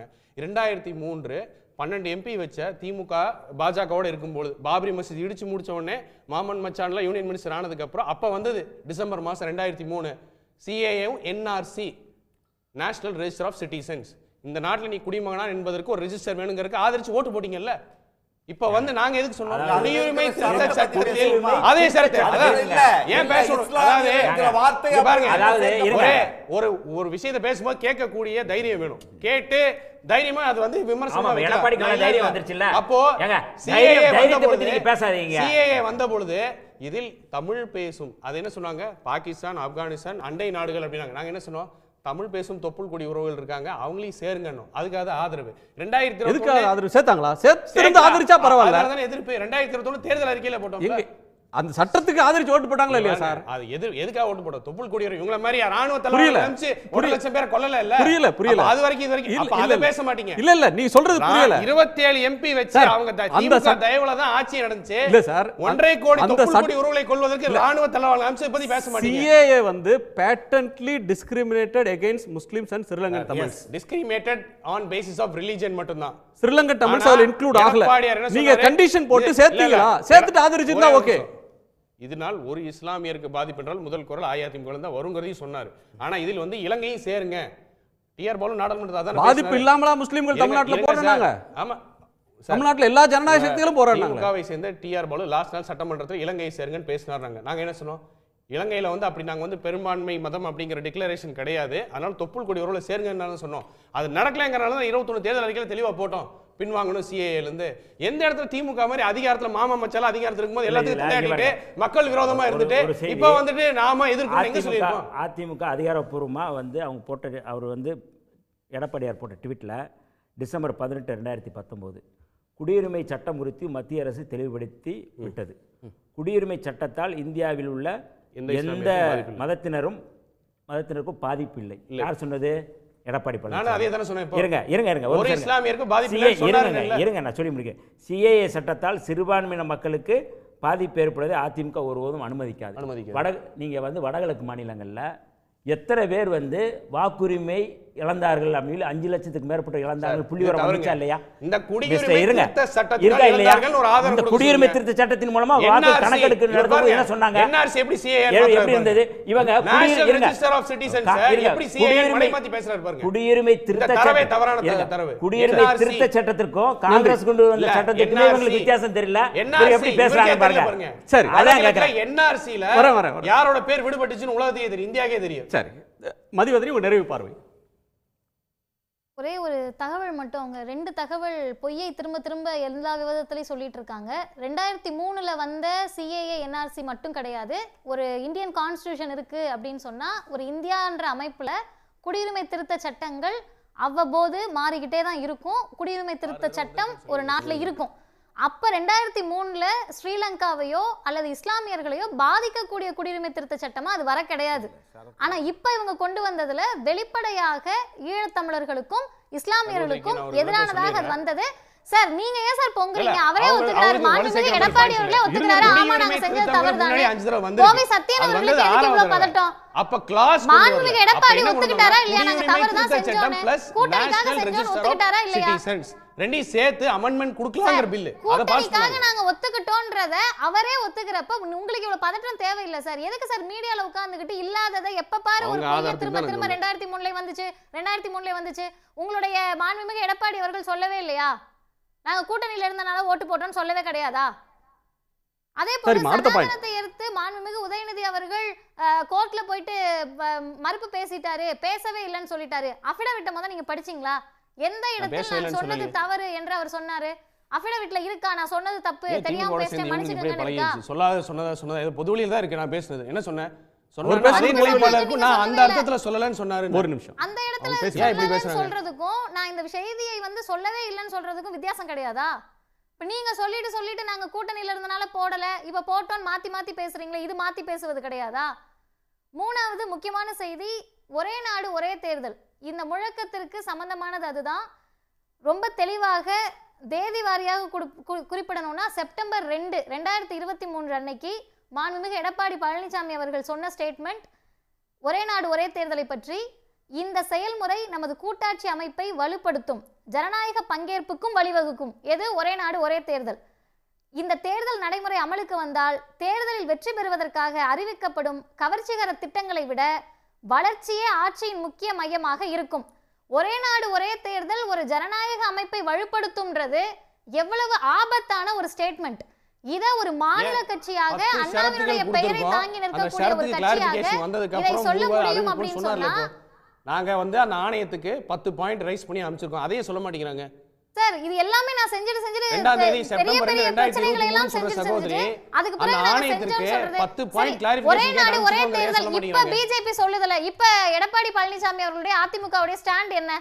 எதிர்க்கிறோம்னு சொல்றீங்கல்ல, அதை கொண்டு வந்து அந்த கமிஷனுக்கு கொடுத்திருக்கோம் சகோதரி. நிபந்தனை அடிப்படையில் ஆதரவுன்றாங்கமா? 10 பாயிண்ட் நிபந்தனை ஒரே நாடு ஒரே தேர்தலை ஏத்துக்கிறோம், ஆனா குறிப்பிட்ட நிபந்தனைகளை ஏற்றுக்கொண்ட ஆதரவுன்றாங்க. இல்ல இது எந்த நிபந்தனையும் இல்லாம மற்ற கட்சிகள் எதிர்க்குது, நிபந்தனையோட அதிமுக ஆதரிக்குது. அடுத்த பாயிண்ட், நிபந்தனையோட ஆதரிக்கிறேன்னு சொல்றது தமிழ்நாட்டுக்கு மட்டுமல்ல மாநில உரிமைக்கு எதிரானது. இறுதியாக சொல்லணும்னு சொன்னா அண்ணாவின் பெயரை தாங்கி இருக்கக்கூடிய ஒரு கட்சி என்பது முழுக்க முழுக்க அண்ணாவினுடைய கொள்கைக்கு ஆதரவானதாக இருக்கணும். அப்ப குறைந்தபட்சமாக அண்ணாவினுடைய கொள்கையில் முதன்மையானது மாநில சுயாட்சி. 2021 அதிமுகவினுடைய தேர்தல் அறிக்கையில் மாநில சுயாட்சிக்கு நாங்கள் முக்கியத்துவம் கொடுக்கிறோம், மாநில சுயாட்சி என்ற வார்த்தை எத்தனை இடத்தில் வந்தது அப்படின்றத அவங்க பார்க்கணும். ரெண்டாவது பேரண்ட் பாடி, நீங்க தானே பேரண்ட் பாடி. மன்னராட்சி, ஜனநாயகத்தில் மன்னராட்சி நடத்துற மு.க. ஸ்டாலின், மரியாதைக்குரிய மு.க. ஸ்டாலின் அவர்கிட்ட சொல்லுங்க, கட்சியில ஜனநாயகத்தை காப்பாற்ற சொல்லுங்க. அப்புறம் கட்சியில சுயமரியாதை இயக்கம் சொல்லி அதை காப்பாற்ற சொல்லுங்க. ராமராஜ்யம் அமைப்போம் சொல்லி மன்னராட்சி பத்தி பேசுறாரு. அண்ணா பேர் எப்படி வைக்கணும், எப்படி வைக்கணும்ங்கற அத பத்தி நீங்க பேச உங்களுக்கு வக்கு இல்ல, உங்களுக்கு அதனால நீங்க பேசுறது பேசுங்க. அண்ணா பேர் எடுத்தா டென்ஷன் ஆயிரும் நினைக்காதீங்க. என்ன கொள்கையில மாறாமலா இருக்கும். முதல்ல ஜனநாயகத்துல மன்னராட்சி நடத்துற கட்சியை முதல்ல மாத்த சொல்லுங்க. அண்ணாவை பற்றி பேசினா உங்களுக்கு இவ்வளவு பதற்றம் தேவையில்லை சார். இல்லனா நீங்க ஓபனா டிக்ளேர் பண்ணுங்க, நாங்க அண்ணாவோட கொள்கை எல்லாம் ஏத்துக்க முடியாது, அதை நடைமுறைப்படுத்த முடியாது. என்ன அண்ணாவை பத்தி வரவங்க போறவங்கள பேசிட்டு பார்த்துட்டு சும்மா இருக்க முடியாது. இது உணர்வு. வரவங்க போறவங்களா இல்ல, வரவங்க போறவங்களா? அண்ணா வளர்ந்த பாசறை திராவிடர் கழகம், சரியா? அண்ணா ஏற்றுக்கொண்ட தலைவர் பெரியார். நான் என்னுடைய வாழ்வில் ஏற்றுக்கொண்ட ஒரே தலைவர் பெரியார் டிக்ளேர் பண்ணாரு. அண்ணாமலை வரவர் போறவர் அவரை கேள்வி கேளுங்க. ஜனநாயகத்தில் மன்னராட்சி நடத்துறத முதல்ல திருத்த பாருங்க, அப்புறம் உங்களுக்கு அட்வைஸ் பண்ணலாங்க. அண்ணாவை பற்றி எங்களுக்கு பேசுவதை விட அதிமுகக்கு என்ன தகுதி இருக்கு? எப்படி என்ன தீக்க தகுதி வழங்க இருக்கா? போறவங்க கட்சியா இயக்கத்திலே இருக்கும்? அண்ணா பேரை வச்சிருக்கோம். சார், சும்மா இப்ப ஏன் நீங்க சகோதரி பதில் வந்து சொல்லி ஆகணும். ஏதோ இதை பேசணும், நீங்க நான் கேட்டே சும்மா ஆகணும். இருக்கேன். எப்படி திராவிட பேசிட்டு கழகம் போங்க. வரப்போற கட்சியாகும்? ஏதோ சலுகை கொடுக்குற மாதிரி பேசுறீங்க. இது நல்ல attitude இல்ல. இல்ல, இது நான் இது தவறு இல்ல. என்ன ரன்னிங் கமெண்ட்ரி கொடுத்தா யார் பேசுறீங்க? தரக்குறைவா பேசாம இது நல்ல தரக்குறைவு இருக்கு.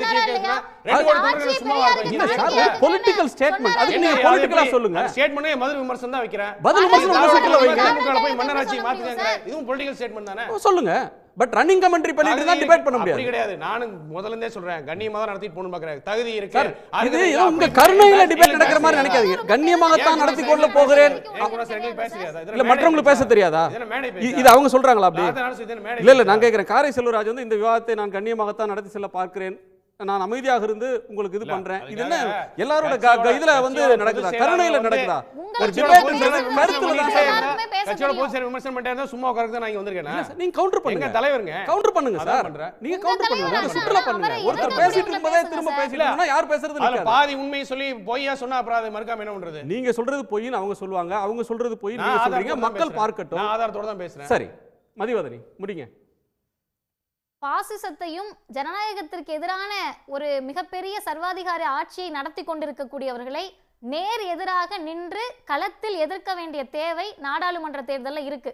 இதுவரைக்கும் நடந்த நாடாளுமன்ற தேர்தல்கள் வேற. 2024 நடக்க இருக்கிறது. மற்ற மாநிலங்கள் இதை அரசியல் கட்சியாக பிஜேபியை பார்க்குறாங்க. ஆனால் தமிழ்நாடு சித்தாந்த ரீதியாக பிஜேபி ஆர்எஸ்எஸ் என்ற சங்கப்பரிவார் மதவாத கூட்டத்திற்கு மிகப்பெரிய அரசியல் அமைப்பாக இருக்கக்கூடிய பிஜேபியா பார்க்குறோம். தமிழ்நாடு பிஜேபியை எதிர்ப்பது என்பது இந்த வகைகளில் தான். அப்ப உண்மையாகவே அதிமுக என்பது தன்னுடைய மாநில உரிமையை தக்க வைத்துக் கொள்ளணும், தமிழ்நாட்டை பாதுகாக்கணும்னு சொன்னா எதிர்க்க வேண்டியது பிஜேபியை. ஆனா பிஜேபின்ற வார்த்தையே சொல்ல பயப்படுகிற கூடிய ஸ்டேட்மெண்ட்டாக தான் இதை பார்க்க முடிகிறது. இது நம்ம எவ்வளவு விவாதித்தாலும் மக்கள் பார்த்து கொண்டிருக்கிறார்கள். அதிமுகவுக்கு என்ன தீர்ப்பு எழுத வேண்டும் என்பது மக்களுக்கு தெரியும். நன்றி. திரு ராம்கி. ராமே ஆண்டாலும் ராவண ஆண்டாலும் நம்மளுக்கு அத பிரச்சனை கிடையாது. தமிழ்நாட்டுல தமிழக மக்களின்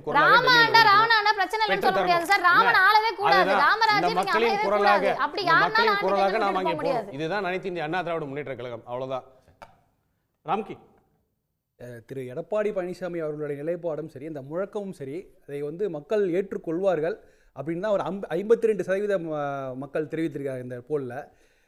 ஆக்சுவலாக என்னென்னா இப்போ இது வந்து நம்ம ஏன் வந்து அதிமுக வந்து பாஜகவை எதிர்க்கணும்னு நம்ம ஏன் எதிர்பார்க்குறோன்னு எனக்கு புரியல. ஏன்னா அதை வந்து திமுக வந்து மிக சிறப்பாக செய்து கொண்டிருக்கிறது. அதை இன்னும் நன்றாகவே செய்ய முடியும். அதாவது நீங்கள் அப்படி இருக்கும்போது ஏன் அதிமுக இருக்கணும்? அதை இது வந்து நீங்கள் அதிமுகவுடன் வேறு எந்த தேசிய கட்சிகளும் கூட்டணி இல்லை. அவங்களுக்கு ஒரு பெரிய சப்போர்ட்டிவ் சிஸ்டம் இல்லை. அதனால் அவங்க தனித்து தான் இருக்காங்க. தேசிய அளவில் கூட அதிமுக தனித்து தான் இருக்கிறது. அப்படி இருக்கும்போது அவருடைய நிலைப்பாடு இருந்துக்கிறது சரியாக தான் இருக்குது. ரெண்டாவது, இன்றைக்கி நாடாளுமன்ற தேர்தலை பொறுத்த வரைக்கும் எப்போதுமே உள்ளூர் பிரச்சனைகளுக்கு தான் முக்கியத்துவம் கொடுக்கப்படும். உள்ளூர் பிரச்சனைகளும் கூட்டணியும் தான் தமிழ்நாட்டை பொறுத்தவரை வெற்றி தோல்விகளை முடிவு செய்கிறது. அப்படி இருக்கும்போது ஒரு வலுவான கூட்டணியை திமுக உருவாக்கி இருக்கிறது. அப்படி இருக்கும்போது அவங்களுக்கு கவுண்டர் கொடுப்பதற்காக அதிமுக ஒரு உள்ளூர் பிரச்சனையை கையில் எடுக்கிறது. அவ்வளோதான். நீங்கள் 2004 திமுக வந்து வெற்றி பெற்றதற்கும் 2014 அதிமுக வெற்றி பெற்றதற்கும் மிக முக்கியமான காரணம் வந்து உள்ளூர் பிரச்சனைகளை அவர்கள் மையப்படுத்தியது தான். தேசிய அரசியல் பற்றின விஷயங்கள் வந்து தமிழ்நாட்டு நாடாளுமன்றத்தில் இதுவரைக்கும் எந்த பாதிப்பையும் ஏற்படுத்தியதில்லை. அது இந்த போக்கு இன்றும் தொடரும் தான் நான் நினைக்கிறேன். நன்றி. திரு செல்வராஜ். இதில் தமிழர் உரிமை மீட்போம், தமிழ்நாடு காப்போம் என்கிறது திராவிட இயக்கங்களுடைய தொடர் முழக்கம். அந்த முழக்கத்துக்கென்று தனியாக இந்த பாராளுமன்ற தேர்தலுக்கு கொடுக்க வேண்டிய அவசியம் என்ன இருக்குது? இது தொடர் முழக்கம். தொடர்ந்து நீங்கள் உங்களுடைய பாராளுமன்ற தேர்தல், சட்டமன்ற தேர்தல், இது தொடர் முழக்கம். இந்த தொடர் முழக்கத்தை வந்து ஒரு முக்கிய முழக்கமாக அவர் எடுத்து வைத்திருப்பது என்பதுதான் கேள்விக்குறியாக இருக்கிற என்னுடைய கேள்வியை நான் வைக்க விரும்புகிறேன். என்ன உரிமையை மீட்க போறேன்னு சொல்ல ராம்கி ஒரு வார்த்தை சொன்னார். தமிழக தேர்தல் களத்தை பொறுத்தவரை இங்கே கூட்டணியும் உள்ளூர் பிரச்சனையும் தான் சொன்னார். நீங்கள் அதை அப்படி பார்க்கக்கூடாது. பாராளுமன்ற தேர்தலில் தமிழக வாக்காளர்கள் இன்றைக்கு இருக்கிற அரசியல் தட்பவெப்பநிலையை புரிந்து கொண்டதால் தான் ராகுல் காந்தி பிரதமர் விரும்புகிறீங்களா, மோடியை விரும்புகிறீங்களா என்று கேட்கிற பொழுது 73% தமிழக மக்கள் ராகுல் காந்தியை விரும்புகிறோம் என்று சொல்லுகிற பொழுது இந்திய அரசியலுடைய நடைமுறைகளை தெரிந்துதான் இந்த பாராளுமன்ற தேர்தலுக்கு வாக்கும் அளிப்பார்கள் என்கிற கருத்து புரிதல் தமிழகத்தில் இருக்கிற அனைத்து வாக்காளர் பெருமக்களுக்கும் உண்டு என்பதை அவர் புரிஞ்சுக்கணும். இப்போ இருக்கிற தேர்தல் தமிழக உரிமை மீட்போம், மாநில சுயாட்சி, அது தொடர் முழக்கம் இருந்துட்டு போட்டோம். இன்றைக்கு பாராளுமன்ற தேர்தலில் எதை முழக்கமாக வைத்திருக்க வேண்டுமோ அதை திட்டமிட்டு தவிர்ப்பதற்காகத்தான் இவர் தமிழக உரிமை மீட்போம் என்கிற இந்த சொல்லாடலை பயன்படுத்துகிறார்கள் என்ற குற்றச்சாட்டை நான் வைக்க விரும்புகிறேன். புது குற்றச்சாட்டை இருக்கு. ஆமா, இதுதான் முழக்கம். என்னன்னு கேட்டீங்கன்னா, இன்றைக்கு இந்தியாவில் ஒரு நாடு ஒரு தேர்தல்ங்கிற பேச்சை நம்ம மதிவதனி சகோதரி பேசினாங்க, தோழர் பேசினாங்க. இன்றைக்கு இந்தியாவில் கடந்த காங்கிரஸ் ஆட்சி காலத்திற்கும் கடந்த 10 ஆண்டுகளில் பாரதிய ஜனதா கட்சி ஆட்சி காலத்திற்குமான ஒரு மிகப்பெரிய வேறுபாடு என்ன வேறுபாடு? ஜனநாயகத்தின் மீதான தாக்குதல், மக்கள் மனதிலே மனிதநேயத்தை வளர்க்க வேண்டிய ஒரு இயக்கம், ஒரு ஆட்சி இங்கே சிறுபான்மையினர் என்கிற நிலையில் மக்களை பிளவுபடுத்தி வேறுபடுத்தி பார்க்கிற ஒரு ஒன்றிய அரசாங்கம், பாராளுமன்ற ஜனநாயகத்தை காலில் போட்டு விதித்திருக்கிற அரசாங்கம், சர்வாதிகார சிந்தனையோடு நடக்கிற அரசாங்கம், எலக்ட்ரோல் பாண்ட் என்கிற பெயரில் ஊழல் புரிகிற ஒரு அரசாங்கம், விவசாயிகள் மீது ட்ரோன் குண்டுகளை எடுத்துக்கொண்டு இந்திய வரலாற்றிலே இல்லாம ட்ரோன் குண்டுகள் மூலம் கண்ணீர் புகை குண்டுகளை அள்ளி வீசுகிற ஒரு அரசாங்கம், இதையெல்லாம் முழக்கமாக வைத்துக் கொண்டுதான் இந்த பாராளுமன்ற தேர்தலை சந்திக்க வேண்டும். அதையெல்லாம் தவிர்ப்பவர் சொன்னாரு, திமுகவுக்கு ஒரு இயலாமை, அதனாலதான் பாசிசத்தை கையில் எடுக்கிறார்கள் என்று சொன்னார். பாசிசத்தை கையில் எடுத்திருப்பது திமுகவினுடைய அடிநாதம். திராவிட இயக்கங்கள், மறுமலர்ச்சி திராவிட முன்னேற்ற கழகத்துடைய அடிநாதம் எல்லா இடங்களிலும் சொல்லிக் கொண்டிருக்கிறேன். இன்றைக்கு அரசியல் இயக்கங்களில் திராவிட இயக்க சித்தாந்தத்தை சுமந்து செல்கிற இயக்கம் 2 தான். ஒன்று திமுக, இன்னொரு மறுமலர்ச்சி திராவிட முன்னேற்ற கழகம். அண்ணா திராவிட முன்னேற்ற கழகத்தின் அந்த லிஸ்ட்லே சேர்க்கிறது இல்லை. அப்பொழுது இன்றைக்கு இந்தியாவினுடைய தேவை என்ன என்பதையே எடப்பாடியார் அவர்கள் உணர்ந்து கொள்ளாத காரணம்தான் தமிழர் உரிமை மீட்போம் என்கிற ஒரு உணர்ச்சி பூர்வமான வார்த்தைகள் மூலமாக தன்னுடைய அரசியல் களத்தை தக்க வைக்க நினைக்கிறார். மக்கள் வித்தியாசமானவர்கள், அறிவுபூர்வமாக சிந்திக்க கூடியவர்கள் என்பதை அவர் உணர வேண்டும். ராமர் கோவில் திறப்பு விழாவில் மோடி பேசும்போது இந்தியாவில் ராமர் சட்டம் தான் நடத்தப்படுகின்றது, ராமர் தான் அடையாளம் சொல்லி சொல்கிறாரு. ஆனால் அடையாளம் அரசியலமைப்பு சட்டம் தான் அடையாளம், அம்பேத்கர் கொடுத்த அரசியலமைப்பு சட்டம் தான். அப்போ இந்த நாட்டை ராமனாட்சி, ராமராஜ்யம் அமைக்க போவது அப்படிங்கிறத அவங்க சொல்கிறாங்க. அதுதான் மன்னராட்சி. அந்த மன்னராட்சியை எதிர்ப்பதற்கு துணிச்சல் வேணும். சரி, அதுதான் விடுதலை சிறுத்தைகள் நாங்கள் முன்வைக்கிறோம். நன்றி நன்றி. உங்கள் அனைவருடைய பங்கேற்புக்கும் கருத்து பகிர்வுக்கும் நன்றி. மீண்டும் சந்திப்போம். இது கேள்விக்களம், மக்களின் மேடை. தமிழ்நாட்டின் முதன்மை செய்தி சேனலின் செய்திகள் ஒரு கிளிக்கில். சன் நியூஸின் அண்மை செய்திகள் அனைத்தையும் வாட்ஸ்அப் வழியாக உடனுக்குடன் அறிந்து கொள்ள QR கோடை ஸ்கேன் செய்து சன் நியூஸோடு இணைந்திருங்கள்.